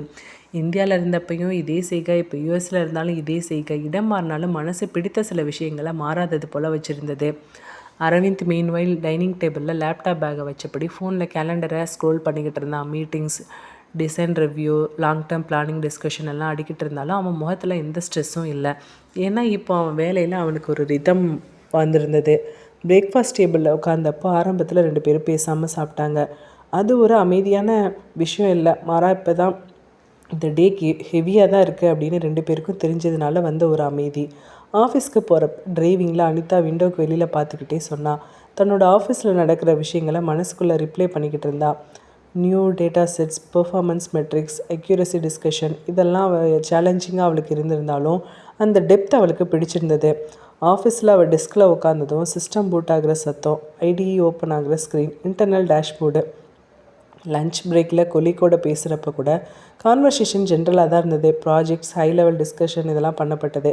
திரும்ப அவள் சாயந்தரம் வீட்டுக்கு வந்தப்போ அனிதா கிராசரி ஸ்டோரில் நின்னா. வெஜிடபிள்ஸ் செலக்ட் பண்ணுறப்ப கூட இன்றைக்கி சிம்பிளாக ஏதாவது பண்ணிக்கணும், இன்றைக்கி ஆஃபீஸில் ஹெவியாக இருந்தது. அவளுக்கு இந்த வீட்டில் எல்லா விஷயமும் அவளுக்கு சுதந்திரம் கொடுக்கப்பட்டது. அரவிந்த் அவளை விட கொஞ்சம் முன்னாடியே வீட்டுக்கு வந்திருந்தான். ஷூஸை கழட்டி கவுச் மேலே உட்காந்து லேப்டாப் ஓப்பன் பண்ணாமலேயே டிவியில் பேக்ரவுண்ட் சவுண்ட் மட்டும் ஓட விட்டுருந்தான். அது பார்க்குறதுக்காக இல்லை, வீட்டுக்குள்ளே ஒரு சைலன்ஸ் முழுமையாக இருக்கக்கூடாது அப்படின்றதுக்காக. மெலிதான மியூசிக் எப்போவுமே அரவிந்துக்கு பிடிக்கும். அனிதா சமைக்க ஆரம்பிச்சிருந்தா. ஸ்டவ்வில் ஆயில் சூடாகிற வாசனை, விண்டோ வழியாக வர்ற மாலை வெளிச்சம், இது எல்லாமே சேர்ந்து அந்த வீட்டை ஒரு லிவ்டு ஸ்பேஸாக மாற்றிட்டு இருந்தது. டின்னர் டேபிளில் உட்காந்தது வழக்கம் போலவே நாள் எப்படி போனது என்ற பேச்சு ஆரம்பித்தது. அனிதா தன்னோட ஆஃபீஸில் நடந்த டிஸ்கஷனை பற்றி சொன்னால். டேட்டா க்ளீன் பண்ணுற விஷயம் எவ்வளோ டைம் எடுக்குது, மாடல் டெஸ்ட் பண்ணுறப்ப அக்யூரஸிக்கு ஸ்பீடுக்கும் நடுவில் பேலன்ஸ் எப்படி தேவைப்படுது, இந்த மாதிரி விஷயங்களை அவள் சாப்பிட்டுக்கிட்டே சொல்லிக்கிட்டே போனான். அந்த ஃப்ளோவில் தான் அவள் தன்னோட சாப்பாட்டு பிளேட்டில் அரேஞ்ச் பண்ணிக்கிட்டே எந்த ஸ்பெஷல் விஷயமும் இல்லாமல் ரொம்ப கேஷுவலாக கேட்டா. உங்கள் ஆஃபீஸ்லலாம் கோர் அல்காரிதம் எப்படி அப்ரோச் பண்ணுறீங்கன்னு கேட்டா. மாறா 2 டெக்னிக்கல் பீப்புள் பேசுகிறப்ப வர ஒரு சாதாரண விஷயந்தான். அரவிந்த் அந்த கேள்வியை கேட்டதும் ஒரு நிமிஷம் யோசித்தான். அது ஹெசிடேஷனா அப்படின்னு தோணல. மாறா அதை எப்படி சிம்பிளாக சொல்கிறது அப்படின்னு யோசிக்கிற மாதிரி இருந்தது.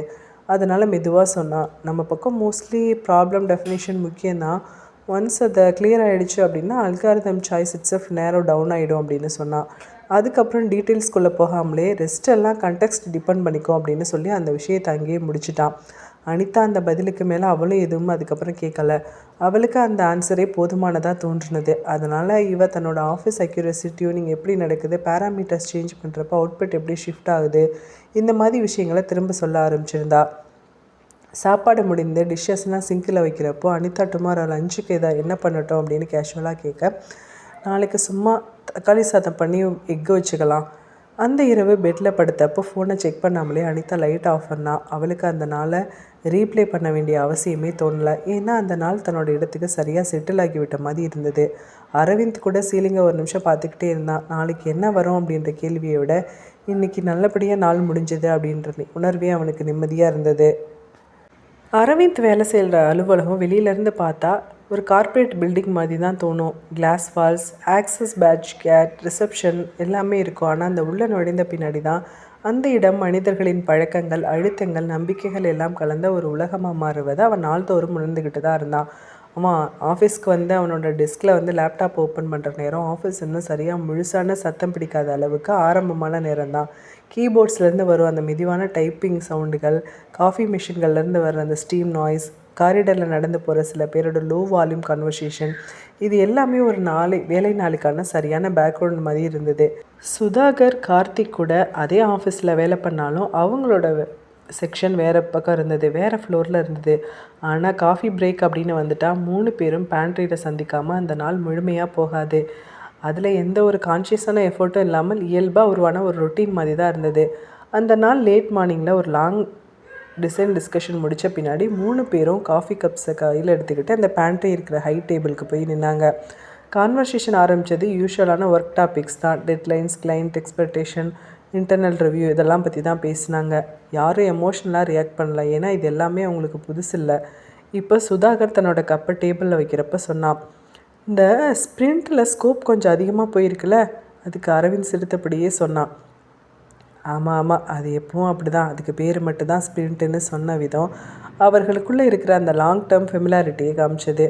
அந்த ஃப்ளோவில் தான் கார்த்திக் இப்போ ஃபோனை பாக்கெட்லேருந்து எடுத்து ஒரு நோட்டிஃபிகேஷனை கிளான்ஸ் பண்ணிவிட்டு சொன்னான், ஏய் நேற்று நியூஸ் பார்த்தீங்களா? கேஷுவலாக கேட்டான். அது ஒரு அலாரம் ரைஸ் மாதிரி இல்லை. என்ன நியூஸ்? அரவிந்த் கேட்டான். கார்த்திக் இப்போ காஃபியை ஒரு சிப் எடுத்துக்கிட்டே சொன்னான், இப்போது யூஎஸில் அதாவது நிறைய க்ரைம் நடக்குதான். மணிக்காக கிட்னாப் பண்ணுறாங்களாம்.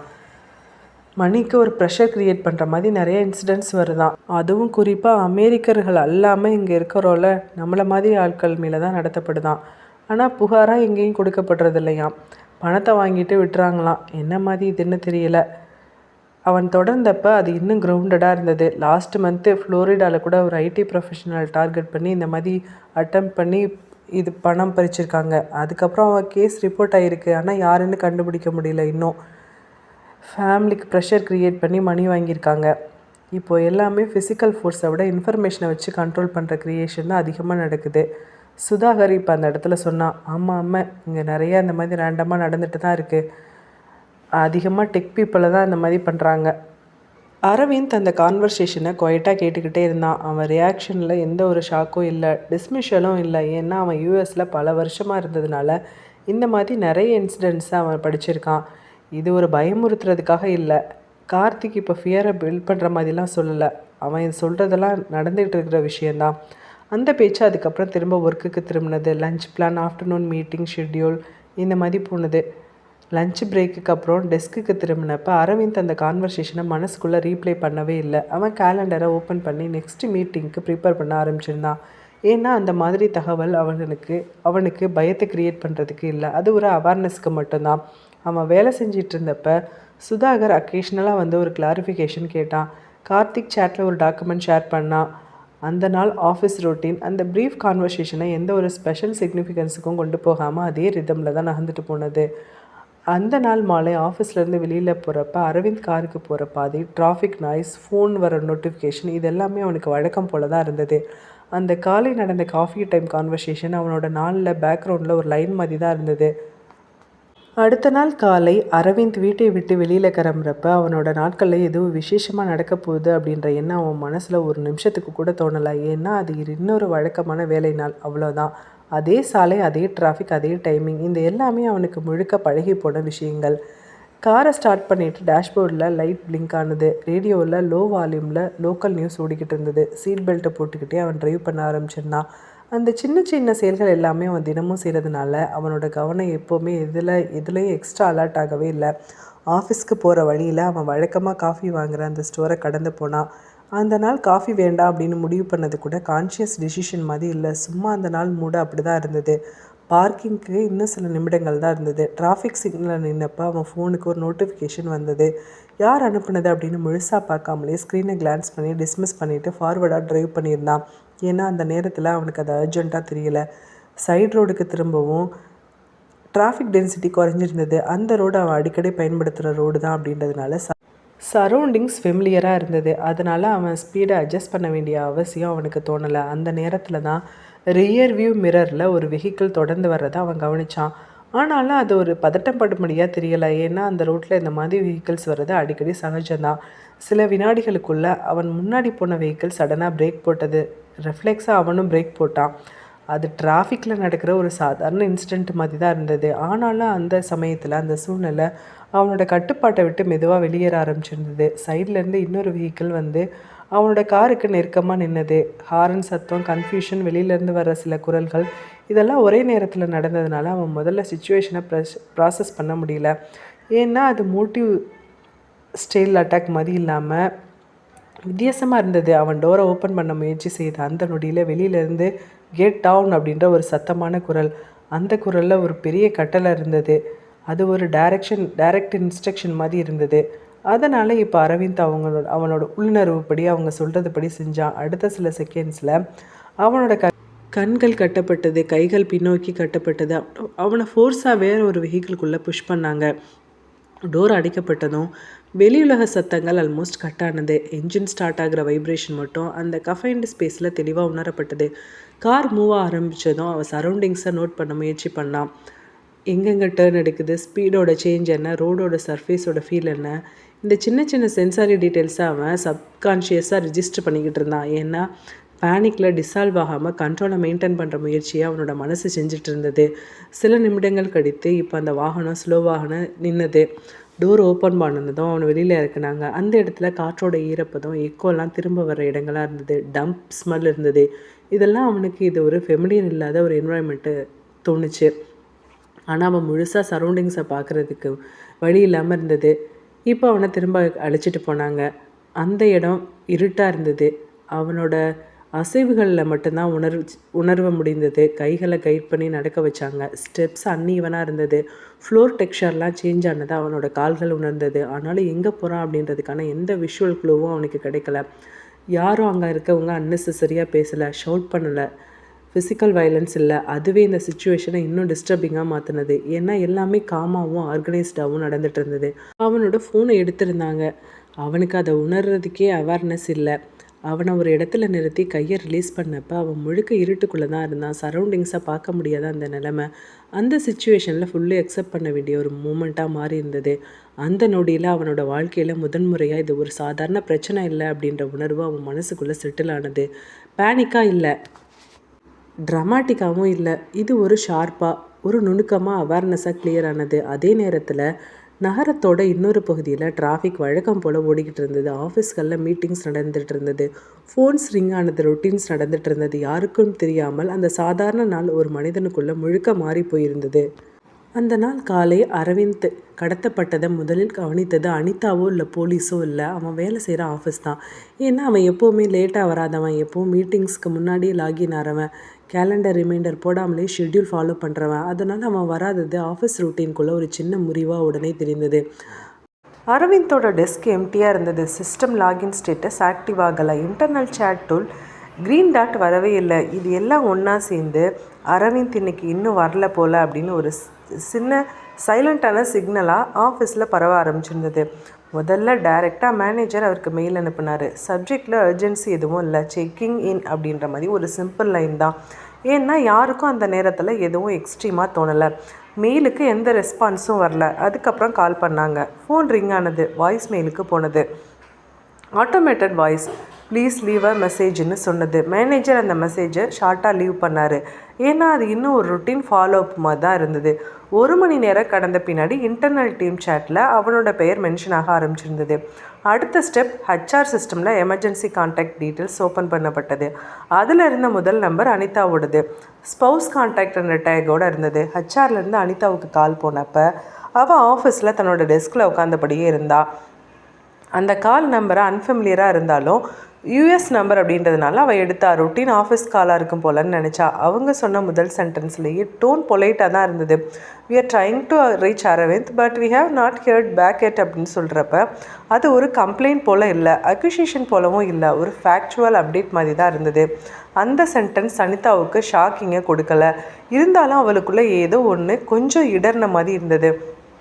அவர் ஆஃபீஸ்க்கு அப்பே கிளம்பி போயிட்டாலே, ஏன் இன்னும் போகாமல் இருக்காரு யோசிச்சா. ஏன்னா அவன் வீட்டிலேருந்து கிளம்பி சீக்கிரமாக போனதை அவள் பார்த்தாதான்.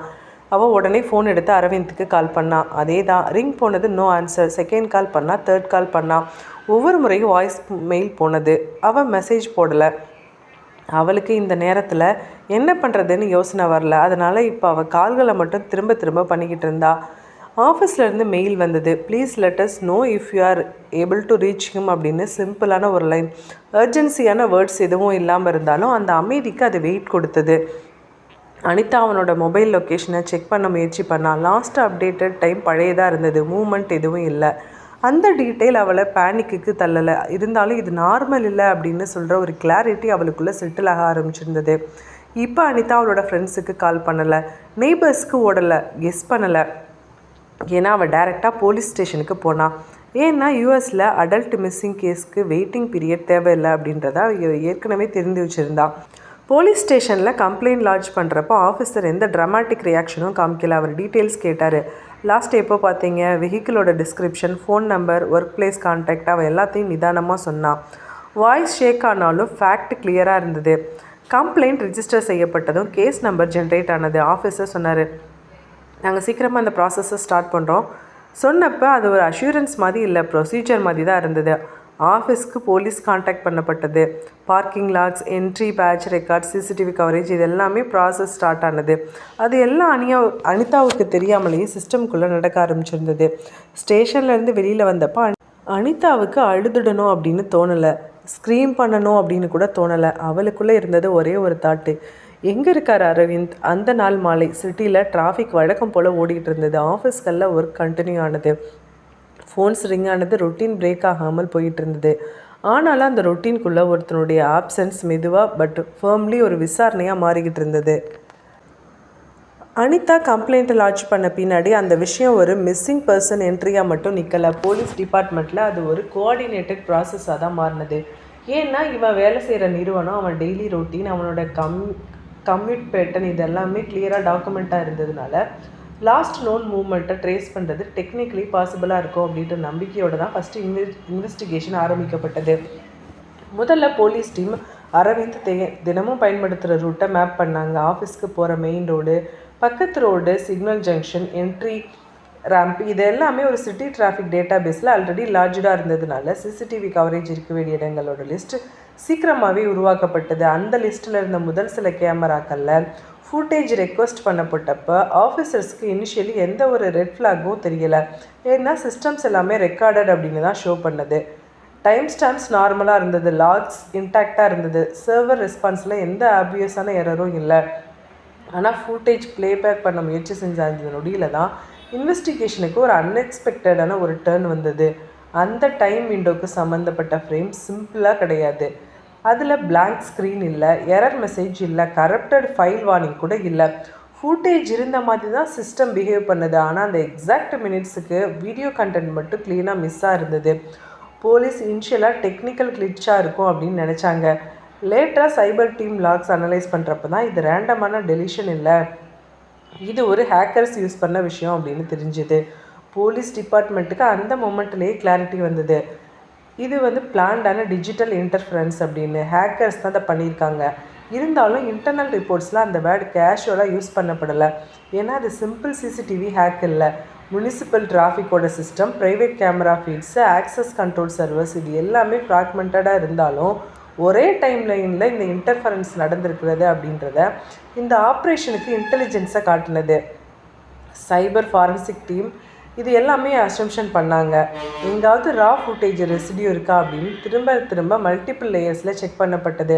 ஆனால் டெலிஷன் டெப்த்தில் அந்த மாதிரி ஒரு விஷயமே இல்லை. அதே சமயம் அனிதாவுக்கு இந்த டெக்னிக்கல் டீட்டெயில்ஸ் இம்மீடியட்டாக சொல்லப்படலை. அவளுக்கு சிம்பிளாக we are checking surveillance and digital records அப்படின்னு தான் கன்வே பண்ணப்பட்டது. ஏன்னா போலீஸ் டிபார்ட்மெண்ட்டுக்கு ப்ரையாரிட்டி பயத்தை கிளப்புறது கிடையாது. முதல்ல அவங்கள அமைதிப்படுத்தணும், ஃபேக்டை சொல்லணும், அதுதான். ஆனால் போலீஸ் ஸ்டேஷனுக்குள்ளே டோன் இப்போ ஷிஃப்டாக மாறி இருந்தது. இது மிஸ்ஸிங் கேஸ் மட்டும் இல்லை, இது ரேண்டம் டிஸ்அப்பியரன்ஸ் மட்டும் இல்லை, இது கோயின்சிடென்ஸாகவும் இல்லை. அந்த நாள் முடிவில் இன்வெஸ்டிகேஷன் ஃபைலில் ஒரு லைன் ஆட் ஆனது: possible coordinated abduction with digital trace suppression.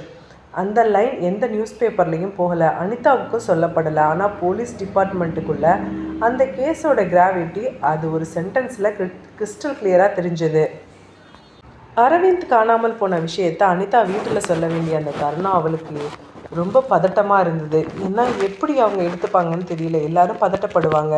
முதல்ல அவள் அனிதாவோட அப்பாவுக்கு தான் சொன்னான். அவர் ஏற்கனவே ரொம்ப பதட்டமானவர்.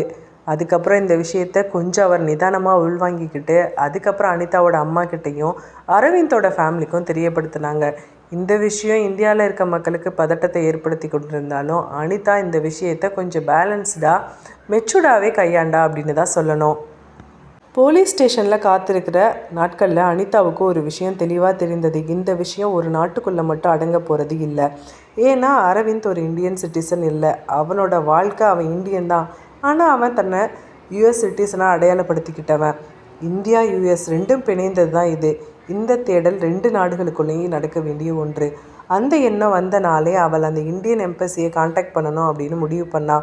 அது யாரோ சொல்லி கொடுத்த யோசனை இல்லை, போலீஸ் சொன்ன அட்வைஸும் இல்லை. மாறா இந்த விஷயம் என்னோட கையில் இருக்கிற அளவுக்கெல்லாம் நான் எந்தெந்த மூளைகள்லாம் முயற்சி பண்ணணுமோ அந்த மூளை முடுக்கெல்லாம் நான் முயற்சி பண்ணணும் அப்படின்னு அவளோட உள் மனசு சொல்லிக்கிட்டே இருந்தது. எம்பசிக்கு ஃபோன் பண்ண முதல் காலில் அவள் அதிகம் பேசலை. அவள் சிச்சுவேஷனை எக்ஸ்பிளைன் பண்ணுறப்போ வாய்ஸ் ஸ்டெடியாக வைத்துக்கொள்ள முயற்சி பண்ணாலும் டீட்டெயில்ஸ் சொல்கிற இடங்களில் அவளோட ப்ரீத்திங் கொஞ்சம் அதிகப்படியாக தான் இருந்தது. இந்த தடவை நமக்கு உணர்ச்சி முக்கியம் கிடையாது, ஃபேக்ட்டு மட்டும்தான் முக்கியம் மனசுக்குள்ளே நினச்சிக்கிட்டா. அவளோட ஃபியரை கண்ட்ரோல் பண்ணிக்கிட்டு சொல்ல ஆரம்பித்தா. எம்பசிலேருந்து கால் எடுத்த ஆஃபீஸர் எந்த ட்ராமாட்டிக் ரியாக்ஷனும் காமிக்கலை. அவர் கொஷின்ஸ் கேட்டார். ஹஸ்பண்டோட டீட்டெயில்ஸ், லாஸ்ட்டு எங்கே பார்த்தீங்க, போலீஸ் ரிப்போர்ட் நம்பர், சிட்டிசன்ஷிப்போட ஸ்டேட்டஸ். அவள் ஒன்றுக்கும் கிளியராக பதில் சொன்னாள். ஏன்னா அவள் இப்போது எமோஷ்னல் பிரேக் ஆக முடியாத நிலமையில இருந்தா.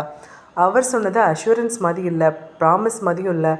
We will coordinate with local authorities and keep this on record அப்படின்னு சொன்ன அந்த லைன் பெரிய வார்த்தைகள் இல்லாமல் இருந்தாலும் அனிதாவுக்கு அது ஒரு முக்கியமான சப்போர்ட்டிவ் சிஸ்டம் ஆக்டிவேட் ஆனது போன்ற ஒரு உணர்வை தான் கொடுத்தது. அந்த நாள்லேருந்து அவளுடைய ரொட்டீன் 2 டைரெக்ஷனில் ஸ்ப்ளிட் ஆனது. ஒரு பக்கம் யூஎஸ் போலீஸ் ஸ்டேஷன் அப்டேட் கேட்குறது, ஃபார்ம்ஸ் எல்லாம் சப்மிட் பண்ணுறது, இன்வெஸ்டிகேட்டர்ஸோட பேசுகிறது, சிசிடிவி சைபர் டீம் ஸ்டேட்டஸு, நெக்ஸ்ட்டு ஸ்டெப்ஸு இதெல்லாம் போயிட்டுருக்கோம் ஒரு அஃபிஷியல் ப்ராசஸ் மாதிரி. இன்னொரு பக்கம் Indian embassy emails, follow up calls, document scan, affidavit copies, marriage proof, Indian passport details, இது எல்லாமே அவன் லேப்டாப்பில் நீட்லி அரேஞ்ச் பண்ணி திரும்ப எம்பசிக்கு அனுப்பிட்டே இருந்தா. இந்த நாட்களில் அவள் வேலைக்கு போகலை, தூக்கத்தை மறந்துருந்தா, சாப்பாடை மறந்துருந்தா. ஒரே முயற்சி, அரவிந்தை தேடுற முயற்சி. மார்னிங் போலீஸ் ஸ்டேஷனில் தொடங்குற அவளோட வேலை ஆஃப்டர்நூன் எம்பசியில் காலில் போய் முடியும். ஈவினிங் இந்தியாவில் ஃபேமிலிக்கு அப்டேட் சொல்கிற காலில் கரைஞ்சி போகும். அந்த சைக்கிள் தான் இப்போ அவளோட வாழ்க்கையாக மாறி இருந்தது. மென்டலாக அவள் ரொம்ப உடஞ்சி போயிருக்கலாம், ஆனாலும் ஃபங்க்ஷனலாக அவள் எந்த விஷயத்துலையும் ஸ்டாப் பண்ணவே இல்லை. ஏன்னா ஒவ்வொரு ஃபார்மும் ஃபில் பண்ணுறப்ப அவள் ஒவ்வொரு காலை டயல் பண்ணுறப்பையும் இந்த தடவை ஏதாவது க்ளூ கிடைச்சிடாதா, அரவிந்த் எங்கே இருக்கான்னு கிடைச்சிட மாட்டாரா, இது கடைசி முயற்சியாக இருக்கக்கூடாதா, ஒவ்வொரு தடையும் நினச்சிப்பா. யூஎஸ் போலீஸ்க்கும் இந்தியன் எம்பசிக்கும் அவர் சொன்ன ஒரு சென்டென்ஸ் மட்டும்தான் காமன்: என் கணவனை கண்டுபிடிக்க எந்த உதவி வேணாலும் நான் செய்து கொடுக்க தயாராக இருக்கேன். அந்த சென்டென்ஸுக்கு யாரும் உடனே ஆன்சர் கொடுக்கல, யாரும் டெட்லைன் சொல்லலை. ஆனாலும் அந்த சென்டென்ஸ் அவருடைய போராட்டத்தை நிறுத்தலை, மாறா இன்னும் சிஸ்டமேட்டிக்காக மாற்றினது. அந்த நாட்களில் அனிதா தனியாக இல்லை, அவளை சுற்றி மனுஷங்க இருந்தாங்க, ஆஃபீஸர்ஸ் இருந்தாங்க, எம்பசி ஸ்டாஃப் இருந்தாங்க, நண்பர்கள் இருந்தாங்க. ஆனாலும் டிசிஷன் எடுக்கிற ஒவ்வொரு மொமெண்ட்லேயும் ஒவ்வொரு ஃபோன் டயல் பண்ணுறப்பையும் ஒவ்வொரு மெயில் அனுப்புகிறப்பையும் அவள் மனசுக்குள்ளே தனியாக தான் இருந்தா. அந்த தனிமையில் தான் அவள் ஒரு விஷயத்தை உறுதியாக பிடித்துக்கிட்டா: அரவிந்த் கிடைக்கிற வரைக்கும் அவள் ஓய மாட்டா. இங்கே அரவிந்த் முன்னாடி இப்போ உட்காந்துட்டு இருந்த அந்த மனுஷன் அவன் பேசாமலே இருந்த அமைதியை பிரேக் பண்ணுறதுக்கு அவசியம் இல்லைன்னு தெரிஞ்சிருந்த மாதிரி கொஞ்ச நேரம் எதுவுமே பேசாமல் அவனை அப்சர்வ் பண்ணிக்கிட்டே இருந்தான். அந்த பார்வை கொஷினிங்காக இல்லை, ஜட்ஜிங்காகவும் இல்லை, மாறா பார்க்கலாம் நீ எவ்வளோ தூரம் போக முடியும்னு நான் பார்க்குறேன் அப்படின்ற கணக்கிடுற பார்வை மாதிரி இருந்தது. அந்த அமைதியை முதல்ல உடைச்சது அவன்தான். நீங்கள் பயப்படுறதுனால பேசாமல் இல்லை, அவன் சொன்னான். அது எங்களுக்கு புரியுது, அரவிந்த் அதுக்கு எந்த பதிலும் சொல்லலை. அவன் அமைதிக்கு எக்ஸ்ப்ளனேஷன் தர வேண்டிய அவசியம் இல்லை அப்படின்னு அவன் நினச்சான். ஏன்னா எக்ஸ்ப்ளனேஷன் கொடுத்த நொடியில் தான் கண்ட்ரோல் மெதுவாக கை மாற ஆரம்பிக்கும். அந்த மனுஷன் இப்போ சேரை கொஞ்சம் பின்னாடி தள்ளி சாய்ந்தபடியே வாய்ஸை இன்னும் சாஃப்டாக மாற்றிக்கிட்டு சொன்னான். நாங்கள் உங்கள் கம்பெனியோட சீக்ரெட்ஸ் எல்லாம் எதுவும் கேட்கலையே. அந்த சென்டென்ஸில் சீக்ரெட்ஸ்ன்னு இல்லை, கம்பெனி அப்படின்னு தான் இருந்தது. கோட், ஆர்கிடெக்சர், டாக்குமெண்ட்ஸ் இதெல்லாம் எங்களுக்கு தேவையில்லை. அவன் தொடர்ந்து பேசினான். அது எல்லாம் எங்களோட டீமுக்கு எல்லாமே தெரியும். அரவிந்த் இப்போ அந்த லைனை கவனமாக கேட்டான். ஆனாலும் அது கேர்லெஸ் ஸ்டேட்மெண்ட் இல்லாமல் டெலிபரேட்லி சூசன் வேர்ட்ஸாக இருந்தது. உங்களோட பர்சனல் திங்கிங். இப்போ அந்த மனிதன் சொன்னான், நீங்கள் ஏஐ மாடல்ஸ்க்கு கொடுக்குற அந்த டிசிஷன் எடுக்கிற mental shortcuts, trade off logic, scale பண்ணுறப்ப எதை சாக்ரிஃபைஸ் பண்ணுறீங்க, இதுதான் எங்களுக்கு வேண்டும். அந்த இடத்துல தான் கான்வர்சேஷன் இப்போ ஒரு கிளியரான வடிவத்தை எடுத்தது. இது ஒரு ரெக்குயர்மெண்ட்.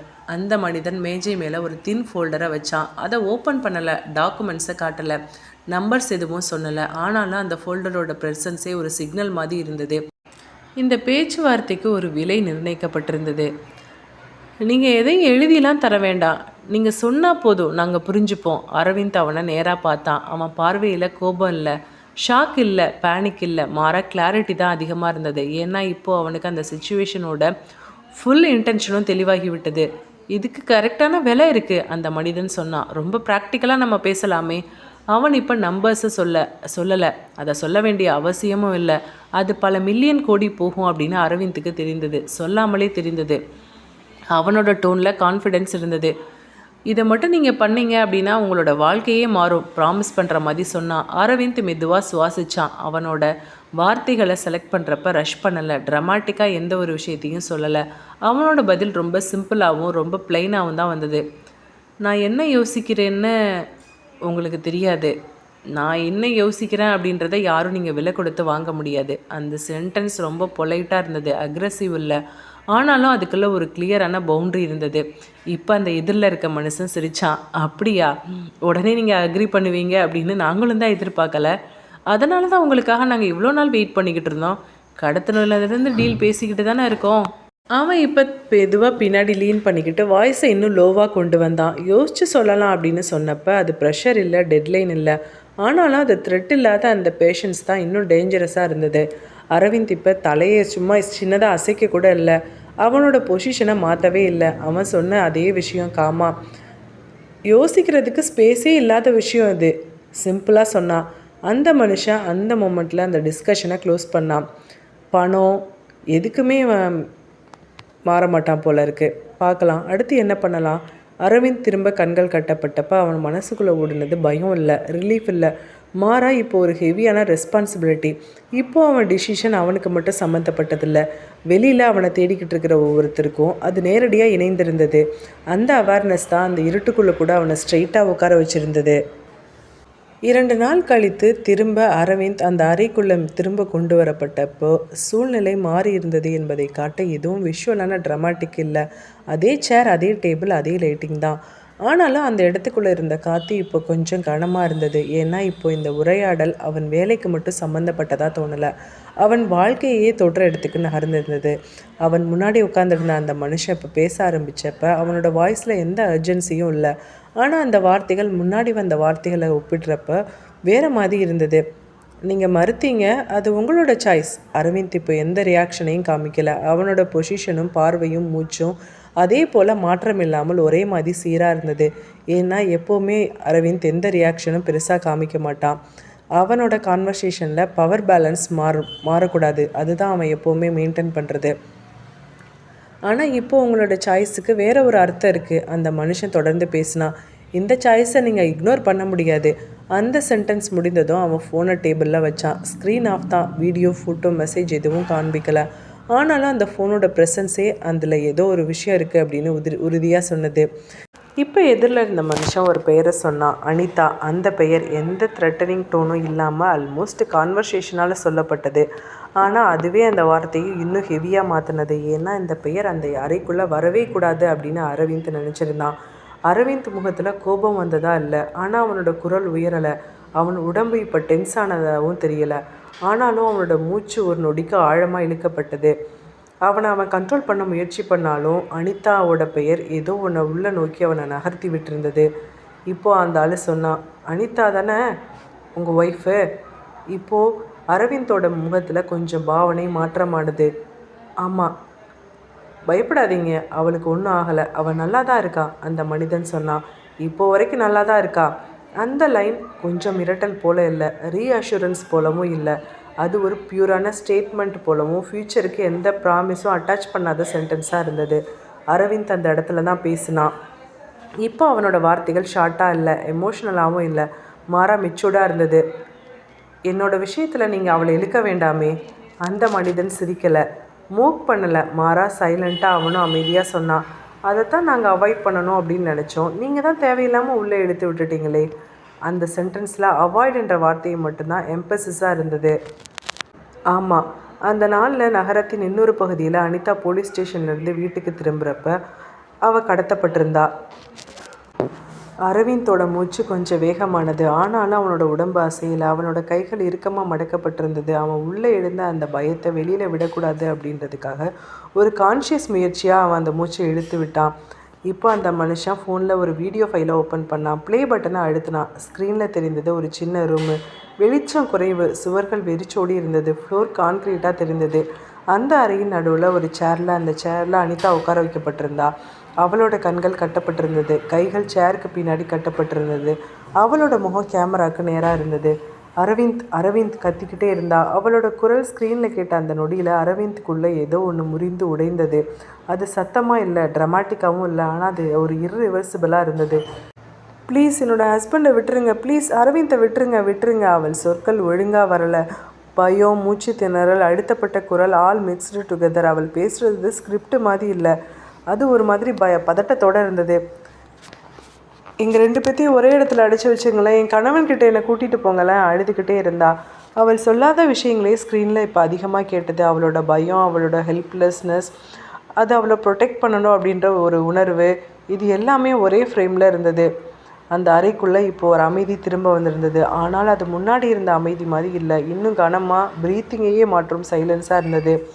அரவிந்த் அந்த நொடியில் அவனை கண்ட்ரோல் பண்ணிக்கிட்டான். அவன் சேரை தள்ளலை, அவன் சிம்பிளாக கண்களை மூடி ஒரு ஆழமான மூச்சை இழுத்தான். ஏன்னா இப்போ எமோஷ்னல் ரியாக்ஷன் காமிச்சா அவர்கள் தான் வெல்லுவாங்க அப்படின்றத அவன் முழுசாக புரிஞ்சு வச்சுருந்தான். இப்போவாவது நீங்கள் சொல்லுவீங்களா? எதிரில் இருந்த அந்த மனுஷன் பொலைட்டாக கேட்டான். அந்த கேள்வி லவுடாக இல்லை, ரொம்ப பொலைட்டாக தான் இருந்தது. அதுவே அந்த கேள்வியை இன்னும் கொடூரமாக மாற்றினது. அரவிந்த் இப்போது கண்களை திறந்தான். அவனோட பார்வையில் இப்போ கோபம் இல்லை, ஃபியர் மட்டும் இல்லை, அதுக்குள்ளே ஒரு ஷார்ப்பான கிளாரிட்டி இருந்தது. ஏன்னா இப்போது அவனோட சாய்ஸ் அவனோட உயிர் பற்றியது இல்லை, அவன் உயிருக்கும் மேலே மதிக்கும் ஒருத்தியை பற்றினது. நீங்கள் கேட்குறது என்னோடய வேலையை மட்டும் இல்லை. அரவிந்த் ஒரு நொடி நிறுத்தினான். அது என்னோட அடையாளம். அந்த மனிதன் எந்த ரியாக்ஷனும் காமிக்கலை. அவனோட முகத்தில் ஃப்ரஸ்ட்ரேஷன் இல்லை, இம்பேஷன்ஸ் இல்லை, மாறா க்யூரியாசிட்டி மட்டும் இருந்தது. அப்போது எவ்வளோ தூரம் போகுது அப்படின்ற மாதிரி அந்த பார்வை இருந்தது. அந்த நொடியில் அரவிந்த் ஒரு விஷயத்தை மட்டும் தெளிவாக தெரிஞ்சிருந்தான். இப்போது அவன் பேசுகிற ஒவ்வொரு வார்த்தைக்கும், அவன் பேசாமல் இருக்கிற ஒவ்வொரு நொடியும் அனிதாவோட வாழ்க்கையோட நேரடியாக இணைந்திருக்கிறது. அந்த உணர்வு தான் அந்த இருட்டுக்குள்ளே கூட அவனை ஸ்ட்ரெயிட்டாக உட்கார வச்சது. அடுத்த நாள் திரும்ப அறைக்குள்ளே அரவிந்த் அழைத்து வரப்பட்டான். இப்போவும் அந்த மனிதன் அதே அமைதியோடு இருந்தான். இப்போ இன்னொரு வீடியோவை எடுத்துகிட்டு வந்தான். அந்த அறைக்குள்ளே அனிதா கட்டப்பட்டிருந்தா. இப்போது அவளுக்கு பின்னாடி ஒரு பெண்ணோட உருவம். அவள் மாஸ்க் போட்டிருந்தா. அவள் நகர்ந்து வந்தா. அந்த பெண் பக்கத்தில் வந்த நொடியில் அனிதாவோட உடம்பு நடுங்க ஆரம்பிச்சது. அவளோட தோள்கள் இறுக்கமானது. மூச்சு சீரில்லாமல் வந்தது. ப்ளீஸ் ப்ளீஸ் அப்படின்னு கத்துனா. அரவிந்த் அரவிந்த் அப்படின்னு அனிதா கத்துனா. அவளோட குரல் ஸ்க்ரீனில் கேட்ட அந்த நொடியில் அரவிந்தோட கண்கள் தன்னிச்சையாக மூடினது. அவன் தன்னை கண்ட்ரோல் பண்ண முயற்சி பண்ணாலும் அந்த பெயர் அவனுக்குள்ளே ஏதோ ஒன்று முறித்தது. ப்ளீஸ் ப்ளீஸ் என்னை விட்டுருங்க கத்துனா, கதர்னா. ஆனால் அவளோட குரலில் இருந்த ஒரு ட்ரம்பிள் எந்த கத்தலையை விட கொடூரமாக இருந்தது. ப்ளீஸ் விடுங்க, வலிக்குது எனக்கு, என்னோட விரல். திடீர்னு பயங்கரமான கத்தல். அடுத்த சில செகண்டில் ஸ்க்ரீனில் மூமெண்ட் இருந்தது. கேமரா ஷேக் ஆனது. ஃப்ரேம் மூமெண்ட் பிளர் ஆனது. அந்த பிளருக்குள்ளே அவளோட உடம்பு ஒரு பக்கம் சாய்ந்தது. அவன் மூச்சு திடீர்னு வேகமானது. அந்த வீடியோ இப்போ எதையும் எக்ஸ்பிளிக்டாக காட்டலை, ஆனாலும் அது எல்லாத்தையும் சொல்லிட்டது. அரவிந்த், ஒன்றும் இல்லை அரவிந்த், பயப்படாதீங்க அரவிந்த், ஓகே தான் அரவிந்த், நான் ஓகே தான். வீடியோ ஸ்டாப் ஆனது. ரூமில் சைலன்ஸ் வந்தது. ஆனாலும் அது வெறும் அமைதி இல்லை, அது ஒரு கனமான, மூச்சை இழுத்து விடும் கனமான ஒரு அமைதி. அரவிந்த் இப்போ அந்த நொடியில் கத்தணும்னு நினச்சான், ஆனால் கத்தலை. அவன் தலையை கைகளுக்குள்ளே வச்சு ஒரு நொடி முழுசாக அமைதியாக உட்காந்தான். இப்போ எதிரில் இருந்த மனுஷன் எதையும் சொல்லலை. சொல்ல வேண்டியதையெல்லாம் அந்த வீடியோ சொல்லிவிட்டது. அரவிந்த் மெதுவாக தலையை உயர்த்தினான். அவன் கண்களில் கண்ணீர், ஆனாலும் அவனோட பார்வையில் இருந்த பெயின் எந்த கண்ணீரையும் விட இன்னும் ஆழமாக இருந்தது. ஏன்னா இப்போ அவனுக்கு புரிந்திருந்தது, இது ஃபியரை க்ரியேட் பண்ணுற வீடியோ இல்லை, இது அவனோட டிசிஷனை உடைக்க டிசைன் பண்ணப்பட்ட ஒரு காட்சி. இன்னும் நீங்கள் பதில் சொல்ல போகிறதில்லையா? அந்த மனிதன் அமைதியாக மெதுவாக கேட்டான். அரவிந்த் பதில் சொல்ல ஒரு நொடி எடுத்துக்கிட்டான். அவன் வார்த்தைகளை தேடினான். அவன் மனசை ஸ்டடி பண்ணான். ப்ளீஸ் என் ஒய்ஃபை விட்டுருங்க, இதுக்கு மேலே அவளை இங்கே இழுத்துட்டு வராதிங்க. நீங்கள் சொன்னதை பற்றி நான் யோசிக்கிறேன். இப்போ அந்த சென்டென்ஸ் சரண்டர் போல் இல்லை, ஆனால் அது இவங்களுக்கு ஒரு போதுமான வழியாக இருந்தது. அந்த மனிதன் அந்த இடத்துல தான் இப்போ மெதுவாக சொன்னான். விக்ட்ரியோ ரிலீஃபோ இல்லாமல் மாறாக சொன்னான். ஓகே, இப்போ உங்களுக்கு ப்ரெஷர் வேலை செய்ய ஆரம்பிச்சிருக்கு போல். அக்னாலஜ்மெண்ட் மாதிரி சொன்னான். அரவிந்த் திரும்ப அந்த இருட்டுக்குள்ளே கொண்டு போகப்பட்டப்ப அவனுக்கு உள்ளே இருந்த பெயின் கத்தலாம் மாறலை, அது ஒரு முடிவாக மாறினது. இப்போது அவன் எதை பேசினாலும் எதை மறுத்தாலும் அது தனக்காக மட்டும் இல்லை அப்படின்னு புரிஞ்சுக்கிட்டான். அனிதாவோட வலி, அனிதாவோட துடிப்பு, அனிதாவோட கண்ணீர், அவளோட விரல் துண்டிக்கப்பட்டது. யோசித்து அழுதான். அறையில் தனியாக இருக்கிறப்ப இப்போ தான் முதன்முறையாக அவன் அழுகிறான். அரவிந்த் அந்த அறைக்குள்ளே கொண்டு வரப்பட்டப்ப இந்த முறை அவனுடைய உடம்பில் இருந்த டென்ஷன் கூட ஒரு முடிவுக்கு வந்திருந்தது. ஏன்னா இப்போ அவன் மனசுக்குள்ளே இருந்த குழப்பம் இல்லை, பயம் மட்டும் இல்லை, அவன் செய்ய போகிறத அவன் தெளிவாகவே அறிந்திருந்தான். அதுவே அந்த அமைதியை அவனுக்கு கொடுத்திருந்தது. அவன் பேச ஆரம்பிக்கிறதுக்கு முன்னாடி யாரும் அவனை ப்ரெஷர் பண்ணலை, த்ரெட் பண்ணலை, வீடியோ காட்டலை. அந்த சைலன்ஸ்லேயே அவனோட டிசிஷன் புரிந்து கொள்ளப்பட்டிருந்தது. எல்லாத்தையும் சொல்லுங்க அப்படின்னு கேட்குறோம்ல, அவங்களில் இப்போ ஒருத்தன் சொன்னான். இப்போ அவர்கள் டீமாக இருந்தாங்க. பார்ஷியல் வியூ வேண்டாம். அரவிந்த் மெதுவாக தலையாட்டினான். சொல்கிறேன், அவன் சொன்னான். எல்லாத்தையுமே சொல்கிறேன். அந்த ஒரு வார்த்தை எல்லாத்தையுமே, அந்த அறைக்குள்ளே இருந்த பேலன்ஸை முழுசாக மாற்றினது. அவன் பேச ஆரம்பித்தது சின்டாக்ஸ் இல்லை, அவன் பேச ஆரம்பிச்சிருந்தது ஸ்ட்ரக்சரில்.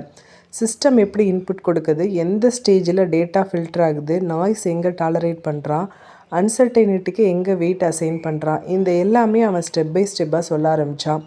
ஒவ்வொரு லேயரையும் தனித்தனியாக பிரேக் பண்ணி அது ஏன் அப்படி டிசைன் பண்ணப்பட்டது அப்படின்றத கிளியராக எக்ஸ்பிளைன் பண்ணிக்கிட்டே இருந்தான். இப்போது அவன் லாஜிக் சொல்கிறப்ப அந்த டீமில் இருந்த இன்ட்ரப்ஷன்ஸ் இருந்தது, கொஷின்ஸ் வந்தது. இதுக்கு அல்டர்னேட்டிவ் என்ன, இதில் ஃபெயில் பாயிண்ட் என்ன, இதை சேஞ்ச் பண்ண அவுட்புட் எப்படி ஷிஃப்ட் ஆகும். அந்த டீமில் இருக்க ஒவ்வொரு கேள்விக்கும் பதில் சொன்னான் அரவிந்த். டிஃபென்சிவாக இல்லை, கேர்லெஸ்ஸாக இல்லை, மாறாக ஒருத்தன் தன்னோட வேலையை ஃபுல்லி ஓன் பண்ணுற கான்ஃபிடென்ஸோடு சொன்னான். அவன் கோடை லைன் பை லைன் சொல்லலை, ஆனால் கோடு எழுதுகிறவன் மட்டுமே சொல்லக்கூடிய அளவுக்கு அல்காரிதம் எப்படி ப்ரீத் ஆகுது அப்படின்றத சொல்லிட்டான். Time complexity, decision threshold, fall back logic, edge case handling, எதையுமே ஸ்கிப் பண்ணலை. இது ப்ராப்பர்ட்டியர்னு சொல்லி நிறுத்தவும் இல்லை. ஏன்னா இப்போ அவனோட கண்ணு முன்னாடி ப்ராப்பர்ட்டி அப்படின்னு ஒன்றுமே இல்லை, ஒரே ஒரு விஷயந்தான் இருந்தது, அனிதா. அந்த எக்ஸ்ப்ளனேஷன் முடிஞ்சப்போ அந்த அறைக்குள்ளே ஒரு அமைதி வந்தது. ஆனால் அது ஒரு எம்டி சைலன்ஸ் இல்லை, அது ப்ராசஸிங் சைலன்ஸ். இப்போ அந்த டீமில் ஒருத்தன் லேப்டாப் ஓப்பன் பண்ணி உடனே ஏதோ நோட் டைப் பண்ணிக்கிட்டு இருந்தான். இன்னொருத்தன் ஒயிட் போர்டில் ஃப்ளோ ரீட்ரா பண்ணிக்கிட்டு இருந்தான். மூன்றாவது ஒருத்தன் கொஷின்ஸ் கேட்டு கன்ஃபார்ம் பண்ணான். இது இன்டென்ஷனல். இதில் பயாஸ் அவாய்ட் பண்ணுறது எப்படி? அரவிந்த் எல்லாத்துக்கும் பதில் சொன்னான். 1 மணி நேரம் இல்லை, 2 மணி நேரம் இல்லை, அது கிட்டத்தட்ட ஒரு 6 மணி நேரம் நடந்தது. நேரம் அந்த அறைக்குள்ளே அர்த்தத்தை இழந்தது. கடைசியில் இப்போ அவர்களில் ஒருத்தன் லேப்டாப்பை க்ளோஸ் பண்ணான். ஓகே, நாங்கள் இதை இம்ப்ளிமெண்ட் பண்ணி பார்க்கணும், அவன் சொன்னான். நீங்கள் சொன்னதெல்லாம் ஓகே தான், ஆனால் ரியலாக சிஸ்டமில் ப்ராஜெக்டில் இது பண்ணுறப்ப தான் தெரியும். அரவிந்த் இப்போ தலையே சாய்ச்சான். அவன் இதைத்தான் எதிர்பார்த்தான். ஓகே, 3 நாள் அவனுக்கு டைம் தரோம். இதெல்லாம் நாங்கள் செக் பண்ணி பார்க்கணும். நீங்கள் சொன்ன லாஜிக் அப்படியே யூஸ் பண்ணி நாங்கள் பில்ட் பண்ணி பார்க்குறோம். இப்போ அவனோட வாய்ஸில் கான்ஃபிடென்ஸ் இருந்தது, ப்ளஃப் இல்லை. அந்த 3 நாள் கழிச்சு அப்படின்னு அவன் சொன்னான். அவுட்புட் மேட்ச் ஆச்சுன்னா நீங்களும் உங்களோட மனைவி 2 பேரும் ரிலீஸ். அந்த சென்டென்ஸ் லவுடாக சொல்லப்படலை, அது ஒரு அனௌன்ஸ்மெண்ட்டாகவும் இல்லை, அது ஒரு டிரான்சாக்ஷன் க்ளோஸ் மாதிரி தான் சொல்லப்பட்டது. எந்த ட்ரிக்கும் இல்லை, அவன் ஆட் பண்ணான். எந்த எக்ஸ்ட்ரா டிமாண்டும் இல்லை. அரவிந்த் அந்த நொடியில் பேசலை. அவன் அந்த வேர்ட்ஸை செலிப்ரேட் பண்ணலை, ரிலீஃப் காட்டலை. ஏன்னா இப்போது அவன் லைஃப்பை கண்டிஷ்னல் ஸ்டேட்மெண்ட்டுக்குள்ளே போயிருப்பது அவனுக்கு புரிஞ்சிருந்தது. நம்மளோட வேலை ஒர்க் ஆச்சுன்னா நமக்கு சுதந்திரம், அப்படி இல்லைன்னா என்னென்னு தெரியல. அந்த 3 நாள் அவன் மெதுவாக கேட்டான், என்னோட மனைவி அவள் பத்திரமா தான் இருப்பா, அந்த மனிதன் சொன்னான், அதே கண்டிஷனில் இருப்பா. அந்த ஆன்சர் ரீஅஷ்யூரன்ஸ் இல்லை, அது ஒரு அக்ரிமெண்ட் க்ளோஸ். அரவிந்த் கண்களை மூடினான். இந்த முறை அது பெயின்லேருந்து வரல, அது ஒரு அமைதியிலேருந்து வந்தது. ஏன்னா இப்போ அவன் செய்ய வேண்டிய எல்லாத்தையும் செஞ்சிட்டான், மீதி அவனோட கண்ட்ரோலில் இல்லை. திரும்ப அவன் அந்த அறையிலிருந்து அழைத்து சென்றார்கள். கண்களை கட்டுறப்ப கூட அவன் எதிர்ப்பு காட்டலை. ஏன்னா இப்போ அந்த இருட்டுக்குள்ளே கூட அவன் மனசுக்குள்ளே ஒரே ஒரு எண்ணம் தான் இருந்தது, இன்னும் 3 நாள், அவ்வளவுதான். அந்த 3 நாட்கள் அவன் வாழ்க்கையிலேயே நீளமான நாட்களாக மாறப்போகுது அப்படின்றத அவன் அப்போ முழுசாக புரிந்து கொள்ளலை. 3 நாட்கள் முடிந்த பின்னாடி அரவிந்த் அந்த அறைக்குள்ளே திரும்ப அழைத்து வரப்பட்டப்ப சூழ்நிலை மாறி இருப்பதை அவன் உடனே உணர்ந்தான். ஏன்னா அந்த அறையில் இருந்த அமைதி இப்போ முன்பு போல கணக்கிடப்பட்ட அமைதி இல்லை, அது அடக்கப்பட்ட கோபத்தால் கனமாக மாறியிருந்தது. அவன் முன்னாடி இருந்தவங்க இந்த முறை உட்காரலை, அவர்கள் நின்றுட்டு இருந்தாங்க. அவர்களுடைய உடல் மொழியில் ஒரு பொறுமை இல்லாத தனம் இருந்தது. காம் நெகோசியேஷன் டோன் இல்லாமல் டைம் வீணாகி விட்டது அப்படின்ற சொல்லும் ஒரு டென்ஷன் காற்றிலேயே தெரிந்தது. அவர்களில் ஒருத்தன் லேப்டாப்பை டேபிளில் சத்தமாக வச்சு திறந்தான். ஸ்க்ரீனில் கோட, ஸ்னிப்ஸ், ஃப்ளோ டயக்ராம்ஸ், எக்ஸிக்யூஷன் லாக்ஸ், அது எல்லாத்தையும் ஒரே நேரத்தில் ஃப்ளாஷ் ஆனது. அது காட்டுற விதமே அது டிஸ்கஷன் இல்லை, இது வேறு விதம் அப்படின்றத காட்டுனது. நீங்கள் சொன்னதெல்லாம் இம்ப்ளிமெண்ட் பண்ணோம். அவனோட குரல் இப்போ மெதுவாக இல்லை, அது ஒர்க் ஆகுது. அரவிந்த் இப்போ எந்த ரியாக்ஷனும் காட்டலை. இதை அவன் எதிர்பார்த்தான். ஆனால் அவனோட வாய்ஸ் இன்னும் கூர்மையாக்கினான். இதில் ஒன்றும் புதுசு கிடையாதே. அவன் ஸ்க்ரீனில் இன்னொரு டேபை ஓப்பன் பண்ணான். Academic papers, open source, repositories, conference talks, அது எல்லாத்தையும் ஒரே பட்டனில் இருந்தது. இது எல்லா பெரிய கம்பெனிகளையும் யூஸ் பண்ணுற லாஜிக் தானே, அவன் சொன்னான். ஜென்ரிக். அந்த வார்த்தை அந்த அறைக்குள்ளே ஒரு குத்து மாதிரி விழுந்தது. நீ இதுக்காகத்தான் எங்களை 3 நாள் ஓட விட்டியா? இதுக்காகத்தான் இவ்வளோ ரிஸ்க் எடுத்தியா? அரவிந்த் அந்த இடத்துல தான் இப்போ பேசினான். அவனோட குரலில் கோபம் இல்லை, அவசரம் இல்லை, ஆனாலும் ஒரு அமைதி இருந்தது. நான் என்ன கோடு யூஸ் பண்ணுறேன் அப்படின்னு சொன்னேன், அது என்னோடய கம்பெனியில் யூஸ் பண்ணுற விஷயந்தான். அவர்களில் ஒருத்தன் சிரித்தான். அந்த சிரிப்பு ஹியூமர்லேருந்து வரல, அது ஒரு அவநம்பிக்கையிலேருந்து வந்த சிரிப்பு போல் இருந்தது. இல்லை, நீ ரொம்ப ஸ்மார்ட்டாக ப்ளே பண்ணுற, அவன் சொன்னான். உங்கள் கம்பெனியில் இன்னொரு லேயர் இருக்கே. அவன் டேபிளில் கையை வச்சு முன்னாடி வளைந்தான். அதை நீ எங்களுக்கு சொல்லவே இல்லை. அந்த சென்டென்ஸ் த்ரெட்டாக சொல்லப்படலை, ஆனாலும் அதுக்குள்ளே ஒரு த்ரெட் இருந்தது. உங்கள் அவுட்புட்டில் கன்சிஸ்டன்சி இருக்குது, அவன் தொடர்ந்து சொன்னான். எட்ஜ் கேசஸில் பிஹேவியர் ப்ரெடிக்டபுளாக இருக்குது. இது இந்த ஜென்ரிக் லாஜிக்கில் வராதே நீ சொன்னதில். அரவிந்த் அந்த நொடியில் கண்களை கொஞ்சம் நெருக்கினான். அவன் புரிந்துக்கிட்டான். இவங்க பிளைண்ட் இல்லை, இவங்க அமைச்சூர் கிடையாது, இவங்க எல்லாம் தெரிஞ்சவங்க. அதைத்தானே சொல்லணும்னு கேட்டோம். இப்போ அவனோட குரல் கட்டுப்பாடு இல்லாமல் கோபத்தோடு உயர்ந்தது. நீ எங்ககிட்ட திரும்ப திரும்ப விளையாட்டு காமிக்கிற. அந்த வாக்கியம் முடிக்கப்படலை, முடிக்க வேண்டிய அவசியமும் இல்லை. அரவிந்த் ஆழமாக மூச்சு இழுத்தான். அப்படி இல்லை, நாங்கள் எங்கள் கம்பெனியில் யூஸ் பண்ணுறதை தான் நான் சொன்னேன். அந்த பதில் அந்த அறைக்குள்ளே இருந்த காற்றையே உறைய வைத்தது. அந்த நொடியில் தான் அந்த அறையின் பக்கத்தில் நிழலில் நின்றிருந்த 2 உருவங்கள் முன்னாடி வந்தது. அதாவது இந்த அறையின் பின்பக்கம் இருந்து இப்போ தான் அரவிந்த் அந்த உருவங்களை பார்த்தான். அந்த நொடியில் அரவிந்தோட உடம்பு தன்னிச்சையாக ஒரு ஸ்டெப் பின்னாடி நகர்ந்தது. அவனோட கண்கள் விரிந்தது. அவனோட மூச்சு ஒரு நொடிக்கு நின்னது. அவன் அந்த முகங்களை பார்த்து நம்பவே முடியலை. ஏன்னா அந்த 2 பேரும் ஸ்ட்ரேஞ்சர்ஸ் இல்லை, அவங்க ஷேடோவில் இருந்த கிட்னாப்பர்ஸ் இல்லை. அவன் பார்த்த அந்த முகங்கள் அவன் நம்பிய முகங்கள், அவன் வாழ்க்கையில் சேஃப்னு நினச்ச முகங்கள். இப்போ அந்த அறைக்குள்ளே எந்த சத்தமும் இல்லை. அரவிந்தோட குரல் வெளியில் வரல. அவனோட அதிர்ச்சி கத்தலாக மாறலை, அது உள்ளுக்குள்ளேயே உறைந்து வார்த்தைக்குள்ளேயே நின்றுச்சு. நீங்கள் அந்த ஒரு வார்த்தையை மட்டும்தான் அவன் வாயிலிருந்து வெளியில் வந்தது.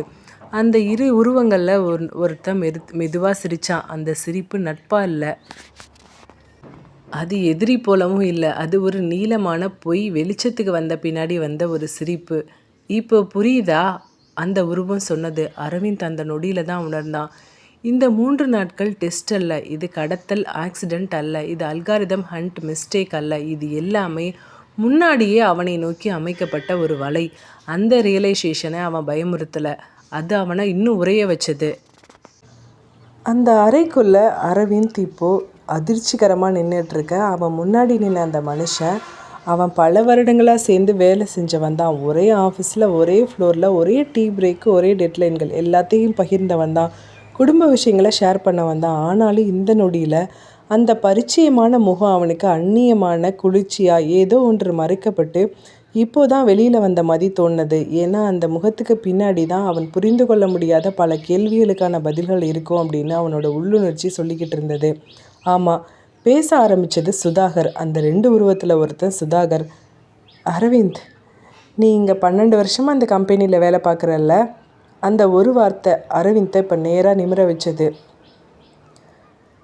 கார்த்திக் 8 வருஷமாக இங்கே வேலை பார்க்குறான். நான் 7 வருஷமாக வேலை பார்க்குறேன். நான் இங்கே வேலைக்கு ஜாயின் பண்ணது அப்படின்னு சொல்லிட்டு சுதாகர் சொன்னப்போ அவனோட குரல் இப்போ கொஞ்சம் மாறினது. இந்த கம்பெனி பிடிச்சி மட்டும் நான் இங்கே வரலை. நான் வந்தது வேறு ஒரு கம்பெனிக்காக. வேறு ஒரு கம்பெனிக்குன்னா புரியுதா? இந்த கம்பெனியோட காம்படிட்டர் கம்பெனியில் தான் நான் வேலை பார்க்கணும். அவங்களோட சார்பாக தான் நான் இங்கே அனுப்பப்பட்டேன். அவங்க தான் என்னை இங்கே அனுப்புனாங்க. அரவிந்த் எந்த அதிர்ச்சியையும் வெளியில் காட்டலை. அவன் இதை ஏதோ ஒரு அளவுக்கு எதிர்பார்த்துருந்தான் தான். ஆனாலும் அந்த வார்த்தையை நேரடியாக கேட்குறப்ப அது ஒரு உண்மையான எடை போல் மனசுக்குள்ளே இறங்கினது. நான் இன்டர்வியூக்கு வந்தது உண்மை, செலக்ட் ஆனது உண்மை, பேக்ரவுண்ட் வெரிஃபிகேஷன் எல்லாமே க்ளீன் தான். ஆனால் ரீசன், நான் வேலைக்கு வந்தது அந்த கம்பெனிக்காக. அரவிந்த் இப்போ அந்த நினைவுகளுக்குள்ளே போனான். சுதாகர் வேலைக்கு ஜாயின் ஆன நாள்லேருந்து அவன் கேட்ட சின்ன சின்ன கேள்விகள், கேஷுவலான க்யூரியாசிட்டி போல் தோன்றின உரையாடல்கள், நம்ம சிஸ்டமில் இதை எப்படி ஹேண்டில் பண்ணுறோம் அப்படின்னு கேட்குற டோன், இது எல்லாமே இப்போ புதிய அர்த்தத்தை எடுத்திருந்தது.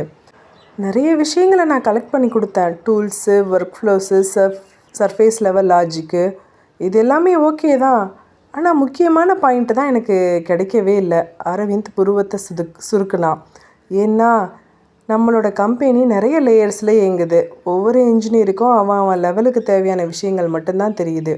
Full algorithm, real decision making logic, system scale ஆகிறப்ப நடக்கிற பிஹேவியர், இது எல்லாமே சீனியர் டெக்னிக்கல் லீட் லெவலுக்கு மட்டும்தான் தெரியும். அதுவும் நீங்கள் அதை ரொம்ப சீக்ரெட்டாக வச்சுருக்கீங்க. நம்ம கம்பெனியில் ஒரு பெரிய அக்ரிமெண்ட் இருக்குது அப்படின்றதும் தெரியும். அதை நீங்கள் யாருக்கும் ஷேர் பண்ண மாட்டீங்க அப்படின்னு கூட தெரியும். அந்த லேயரில் நீ இருந்த ஃப்ரெண்ட்லியாக அவங்ககிட்ட நிறைய தடவை நான் கேட்டிருக்கேன். இருந்தாலும் நீ நம்மளோட கம்பெனி ரூல்ஸ் அண்ட் ரெகுலேஷன்ஸ், பாலிசிஸை நீ அப்படியே ஃபாலோ பண்ணிவிட்டு என்கிட்ட எப்போவுமே இந்த விஷயத்தை நீ ஷேர் பண்ணதில்லை. சரி, உனக்கு அடுத்த லெவலில் இருக்க கார்த்திக் கிட்ட கேட்கலாம் அப்படின்னு முயற்சி பண்ணால் அவன் சுத்த வேஸ்ட்டு. அவன்கிட்ட இருக்கிற விஷயங்கள் ஓரளவுக்கு எங்களுக்கு பயன்பட்டது தான். ஆனால் முழுசான பயன்படுற எல்லா விஷயமும் உன்கிட்ட தான் இருந்தது. இப்போது தான் பக்கத்தில் இருக்க அந்த உருவம் பேச ஆரம்பிச்சிது. அது வேறு யாருமே இல்லை, கார்த்திக்கோட ஒய்ஃப் தான். கார்த்திக்கோட ஒய்ஃப் மீனா, அவள் தான் நின்றுட்டு இருந்தா. ஆமாம், நானும் இந்த டீமில் ஒருத்தி தான். நான் இப்போ தான் ஒரு 6 வருஷத்துக்கு முன்னாடி தான் இவங்களோட ஜாயின் பண்ணேன்.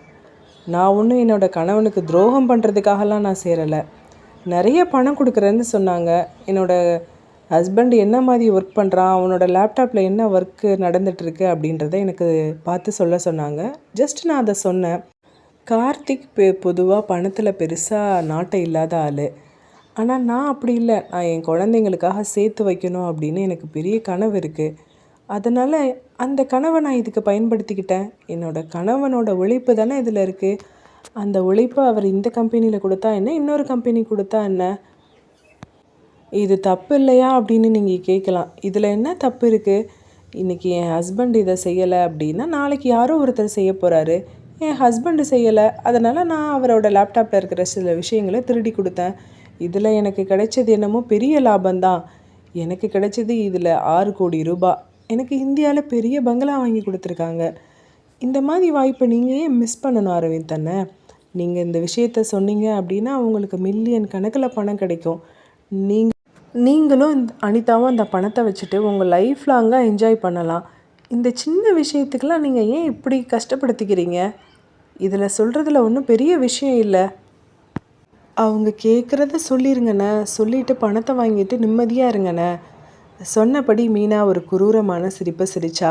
இப்போ சுதாகர் தொடர்ந்து பேசினா. நாங்கள் சேகரித்த எல்லா தகவலையும் கம்பைன் பண்ணோம். ஆனால் எதுவுமே ஒர்க் ஆகலை. நீ சொல்கிற அந்த சின்ன விஷயத்தில் தான் இந்த ப்ராஜெக்ட் கம்ப்ளீட்டாக ஒர்க் ஆகும். அதனால தான் உன்னை கடத்தினோம். அவன் தொடர்ந்து பேசினான். நீ தான் கடைசி ஆப்ஷன். அவன் அந்த வார்த்தையை சொல்கிறப்ப அரவிந்துக்கு எதுவும் கேட்க தேவையில்லை. அந்த கடைசி ஆப்ஷன் என்ன அப்படின்னு அவனுக்கு தெரிஞ்சிருச்சு. அந்த ஒரு வார்த்தை தான் இந்த அத்தியாயத்தோட முடிவையே தீர்மானித்தது. அரவிந்த் அந்த நொடியில் தான் உணர்ந்தான். இந்த கடத்தல் ஒரு திடீர் குற்றம் இல்லை, இது பல வருடங்களாக மெதுவாக கட்டி எழுப்பப்பட்ட ஒரு முடிவின் இறுதிப்படி. அவன் நின்னபடியே இருந்தான். உடம்பு அசையலை, குரல் வரல. ஆனாலும் அவன் மனசுக்குள்ள ஒரு விஷயம் தெளிவாக உருவாக ஆரம்பிச்சிருந்தது. இங்கிருந்து தப்பிக்க அவன் பயத்தை மட்டும் அல்ல, இந்த நெட்வொர்க்கையே உடைக்கணும் அப்படின்னு முதல் முறையாக நினச்சான். இப்போ அந்த டீம் கடைசியாக அவனுக்கு ஒரு எச்சரிக்கை கொடுத்துட்டு திரும்ப அந்த அறையை லாக் பண்ணாங்க. இதுதான் உனக்கு கடைசி வார்னிங். இன்னும் உனக்கு 2 நாள் டைம் கொடுக்குறோம். நாங்கள் திரும்ப வர்றப்ப நீ எல்லா விஷயத்தையும் சொல்லிடணும். ஹோப் அதுதான் நம்மளோட கடைசி மீட்டிங்காக இருக்கணும் அப்படின்னு நாங்கள் நம்புகிறோம். எய்தர் நீ சொன்னால் அது உனக்கு ஒரு நல்ல கடைசி மீட்டிங், நீ சொல்லலை அப்படின்னா அது உனக்கு ஒரு கெட்ட கடைசி மீட்டிங், புரியுதா அப்படின்னு சொன்னபடி அவர்கள் சென்றுவிட திரும்ப அரவிந்த் கண்களை கட்டப்பட்டு திரும்ப இருட்டு அறைக்குள்ளே அழைத்து செல்லப்பட்டான். இருட்டு அறை அப்படின்னு சொல்ல முடியாது, அங்கே மங்கின வெளிச்சம் இருக்க தான் செஞ்சது. இப்போது அரவிந்த் அந்த அறைக்குள்ளே அடிச்சுட்டு அவங்க வெளியில் போன பின்னாடி இப்போ ஒரு அமைதி. ஏன்னா அவனுக்கு புரிஞ்சிருந்தது, இந்த இடத்துலேருந்து தப்பிக்க ஒரே வாய்ப்பு இந்த அறை மட்டும்தான். அவன் அந்த இடத்த முதல் நாள்லேருந்து கவனிச்சுட்டு வந்தான். ஆனாலும் இப்போதான் அவன் அந்த அறையை வேறு கண்ணோட்டத்தில் பார்த்தான். அது சிறை போல இல்லை, ஒரு அடிக்கப்பட்ட அவசரமாக மாற்றப்பட்ட கட்டிடம் போல இருந்தது. கடந்த சில நாட்களாக கண்களின் கட்டு அவிழ்க்கப்பட்டு இரவில் அவன் அந்த அறையில் அடைக்கப்பட்டிருக்கான். இப்போது சுவர்களை சுற்றி பார்த்தான். சுவர்கள் முழுசாக கான்கிரீட் இல்லை, சீலிங் அன்ஈவனாக இருந்தது. மேலே எங்கோ வாட்டர் பைப் போடுற சத்தம் கேட்டது. அவன் தலையை உயர்த்தி பார்த்தான். சீலிங்கில் சுவரின் ஓரத்தில் ஒரு மூடிய தகடு இருந்தது. அது லைட்டாக பேனல் மாதிரி தான், ஆனாலும் லைட்டாக இல்லை, அது ஒரு ஓல்டு மெயின்டெனன்ஸ் ஆக்சஸ் பேனல் மாதிரி இருந்தது. அது ஒரு ஃபங்க்ஷனலாக இருந்தது. அவன் இதை முன்னாடியே பார்த்துருந்தான். ஆனால் அவர்கள் இருக்கிறப்ப இவன் அதை செய்ய முடியாது. இப்போ இங்கே யாரும் இல்லை. இரவு தூங்குறப்ப இவன் தனியாக தான் தூங்கினான். மற்ற டைம் அவங்க வந்து ரொட்டீனாக செக் பண்ணிக்கிட்டே இருப்பாங்க. இப்போ அவன் சேரை மெதுவாக எடுத்து வச்சான், சத்தம் வரக்கூடாதுன்னு. ஃப்ளோரில் அதை அட்டாச் பண்ணான். இப்போ அந்த பேனலை தொட்டான். கொஞ்சம் லூஸாக இருந்தது, ப்ராப்பராக ஸ்க்ரூ ஃபிக்ஸ் பண்ணலை, டெம்பரவரியாக செட்டப் இருந்தது. அவன் கையை உள்ளே விட்டான். Dust, empty space. அவன் மெதுவாக அந்த பேனலை தள்ளுனான். அது கீழே விழலை, மேலே சாய்ந்தது. அவன் உடம்பை மேலே இழுத்தான். அது ஈஸி இல்லை. ஷோல்டர் இப்போ சிக்கினது, மூச்சு அடங்கினது. அவன் ஒரு நொடிக்கு ஃப்ரீஸ் ஆனான். ஃபோர்ஸை பயன்படுத்தினா சத்தம் வரும். இப்போ அவன் ரிலாக்ஸ் பண்ணான். உடம்பை டயக்னலாக மாற்றினான். இப்போ உடம்பு மேலே போனது. அவன் சீலிங்குக்கு மேலே இருந்த க்ரோல் ஸ்பேஸுக்குள்ளே நுழைஞ்சான். அது ப்ராப்பரான ஒரு ரூஃபும் இல்லை, அது ஒரு லூஸ் வயர்ஸ், மெட்டல் ஃப்ரேம், இந்த மாதிரி ஒரு அன்ஃபினிஷ்டு அட்டிக் மாதிரி இருந்தது. அவன் மெதுவாக நகர்ந்தான். ஒவ்வொரு மூவ்மெண்ட்டும் கால்குலேட் பண்ணான். மெட்டல் ஃப்ரேமை மிதிக்கலை, போர்டை வெயிட் டெஸ்ட் பண்ணி தான் வச்சான். அவன் க்ரோல் ஸ்பேஸ் முடிவில் ஒரு சின்ன ரூஃபை பார்த்தான். எமர்ஜென்சி ஆக்சஸ் போல் இருந்தது. அது லாக் பண்ணப்படலை, டெம்பரவரியாக மூடப்பட்டிருந்தது. அதை ஓப்பன் பண்ணான். வெளியில் பார்த்தா இருட்டு, ஓப்பன் ஸ்கை, காற்று. இப்போ அவன் அந்த மேலே இருக்க ரூஃபுக்கு ஏறினான். அவன் ஓடலை, நிமிர்ந்து நிற்கவும் இல்லை. அவன் குனிஞ்சு நடந்தான். ரூஃப் எட்ஜில் இருந்து கீழே பார்த்தான். பின்னாடி பக்கம் ரெனோவேஷன் சைட் இருந்தது. இப்போது அவன் அந்த ஹோல்டிங்கை பிடிச்சி கீழே இறங்கினான். கைகள் வலிச்சது, காலு சிதறினது. ஆனாலும் கஷ்டப்பட்டு கீழே வந்தான். கிரவுண்டில் நின்னதும் தான் அவன் முழுசாக மூச்சை விட்டான். அவன் உடனே ஓடலை, அவன் டைரெக்ஷனை சேஞ்ச் பண்ணான். பில்டிங்குக்கு பின்னாடி இருந்த டார்க்கான லேனுக்குள்ளே நுழைஞ்சான். இப்போ அவன் மறைஞ்சான். அந்த நிமிஷத்தில் தான் அவன் தெரிஞ்சுக்கிட்டான், இப்போது அரவிந்த் தப்பிச்சது அவங்களுக்கு தெரிஞ்சதுன்னா அனிதாவோட உயிருக்கு ஆபத்து அப்படின்னு அரவிந்துக்கு நிச்சயமாக தெரிந்திருந்தது. அதனால் அரவிந்த் தப்பிச்சு போனது இன்னும் யாருக்கு தெரியாமல் பார்த்துக்கிட்டான். அவன் வெளியில் ஓடலை, வெளிச்சத்துக்கு வரல. மாற கட்டிடத்தின் பின்புறம் இருந்த இருட்டான ஒரு அறைக்குள்ளே மறைந்து நின்னான். அவன் உடம்பு நடுங்கினாலும் மனசு மட்டும் தெளிவாக இருந்தது. ஏன்னா இப்போ அவன் செய்கிற ஒரு தவறு கூட அனிதாவை ஆபத்துக்கு கொண்டு போகலாம் அப்படின்றத அவன் நல்லா புரிஞ்சு வச்சுருந்தான். அவன் வெளியில் வந்த ஒரே காரணம் அவன் தன்னை காப்பாற்றி கொள்ள மட்டும் அல்ல, அனிதாவை கண்டுபிடிக்கணும். அவன் பக்கத்தில் இருந்த ஒரு பப்ளிக் ஃபோனை பயன்படுத்தி போலீஸை காண்டாக்ட் பண்ணான். அவன் பேசுகிறப்ப எந்த பேனிக்கும் இல்லை, எந்த ஹீரோயிசமும் இல்லை. மாறா ஒரு என்ஜினியர் ப்ராப்ளம் எக்ஸ்பிளைன் பண்ணுற மாதிரி இந்த இடம், இந்த பில்டிங், இந்த 3 கார்ட்ஸ், இந்த நேரம், இந்த என்ட்ரி பாயிண்ட்டுன்னு ஒன்றொன்னையும் தெளிவாக சொன்னான். போலீஸ் உடனே புரிஞ்சுக்கிட்டாங்க, இவன் தப்பிச்சவன் மட்டும் இல்லை, இவன் ஒரு இன்சைட் விட்னஸ். இப்போது போலீஸும் சீரோடில் வரல. பிளைனான க்ளோத்ஸில் ரொட்டீன் பேட்ரோல் மாதிரி அந்த இடத்த அப்ரோச் பண்ணாங்க. வெளியிலேருந்து பார்த்தா எதுவும் சந்தேகமாக தெரியாத வகையில். அந்த நேரத்தில் அந்த 3 கார்ட்ஸும் எல்லாமே கண்ட்ரோலில் தான் இருக்குது அப்படின்னு நினச்சிட்டு இருந்தாங்க. ஒரு 10 நிமிஷம்தான், எந்த சத்தமும் இல்லாமல் அந்த 3 பேர் கைது செய்யப்பட்டாங்க.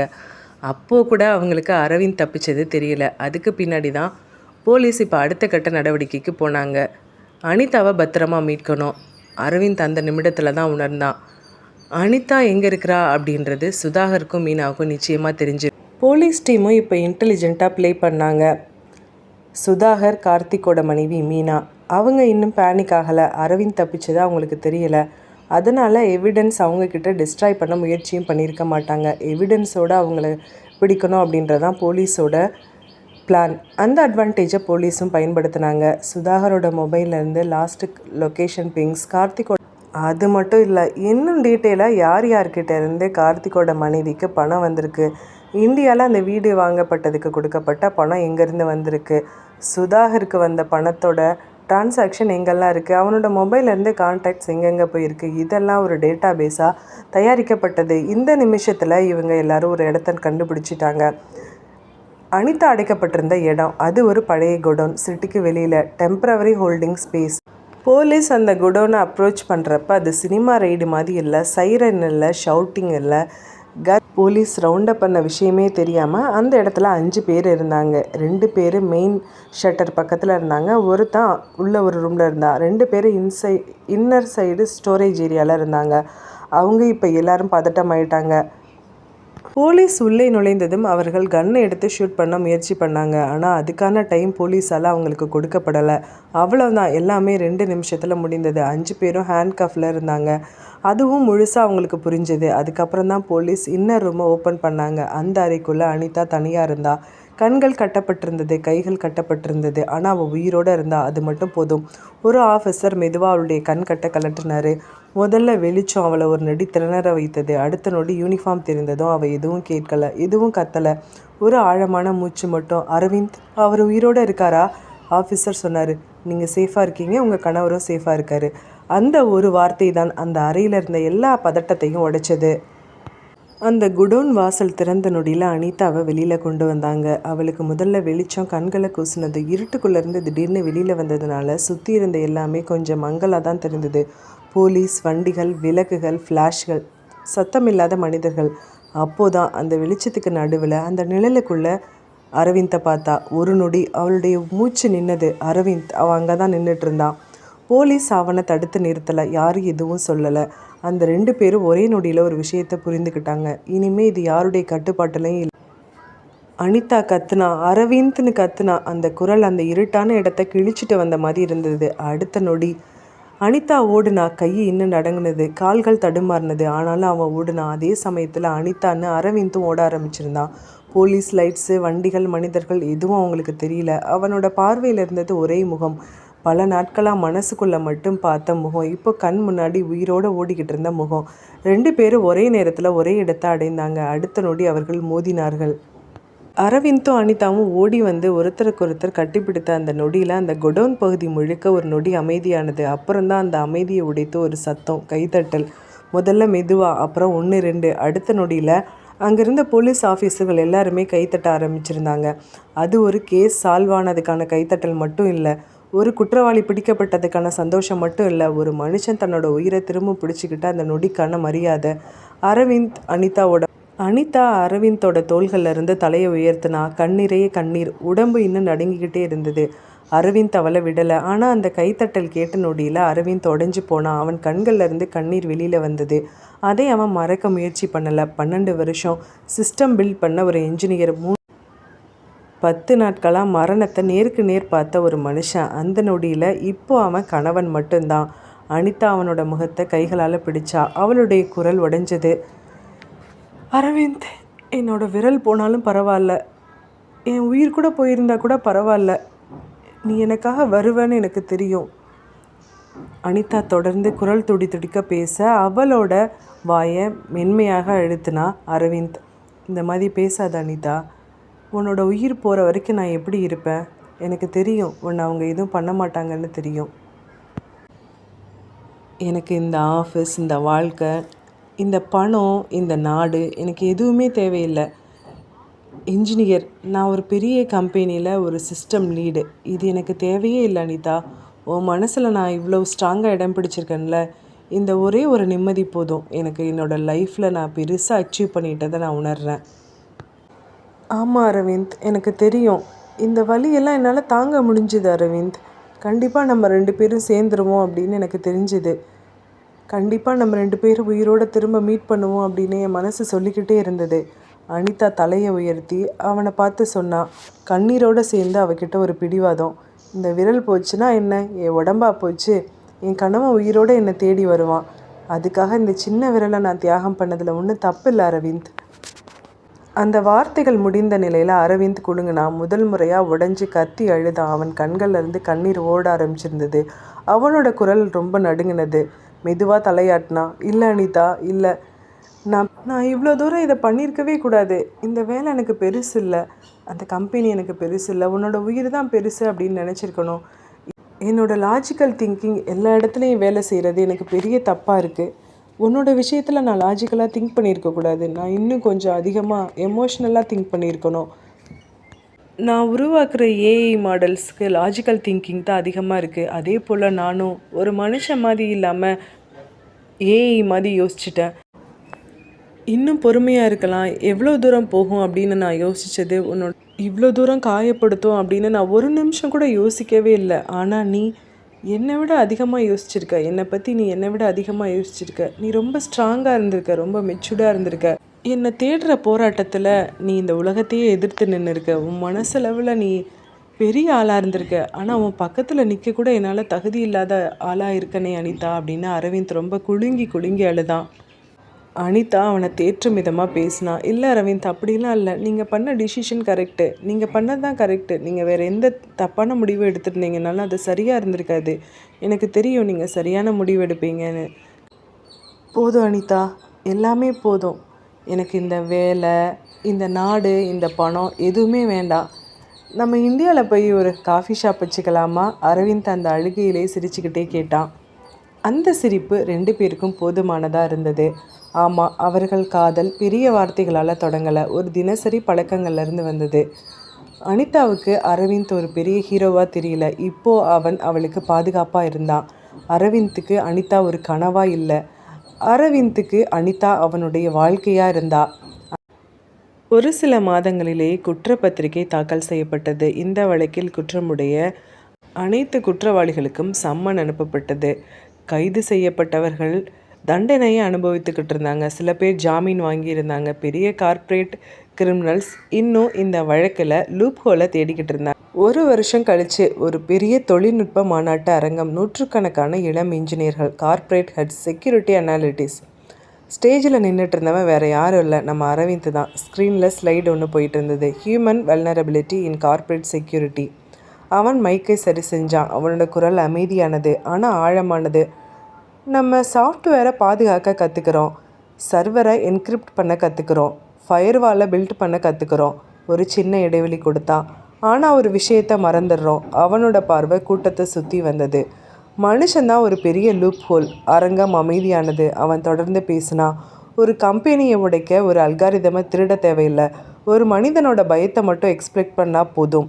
ஸ்லைடு மாறினது. ஒரே ஒரு வரி மட்டும். ஒரு அரை நிமிடம் கூட ஒரு மனுஷனோட வாழ்க்கையை மாற்றிடும். அவன் மெதுவாக சிரித்தான்.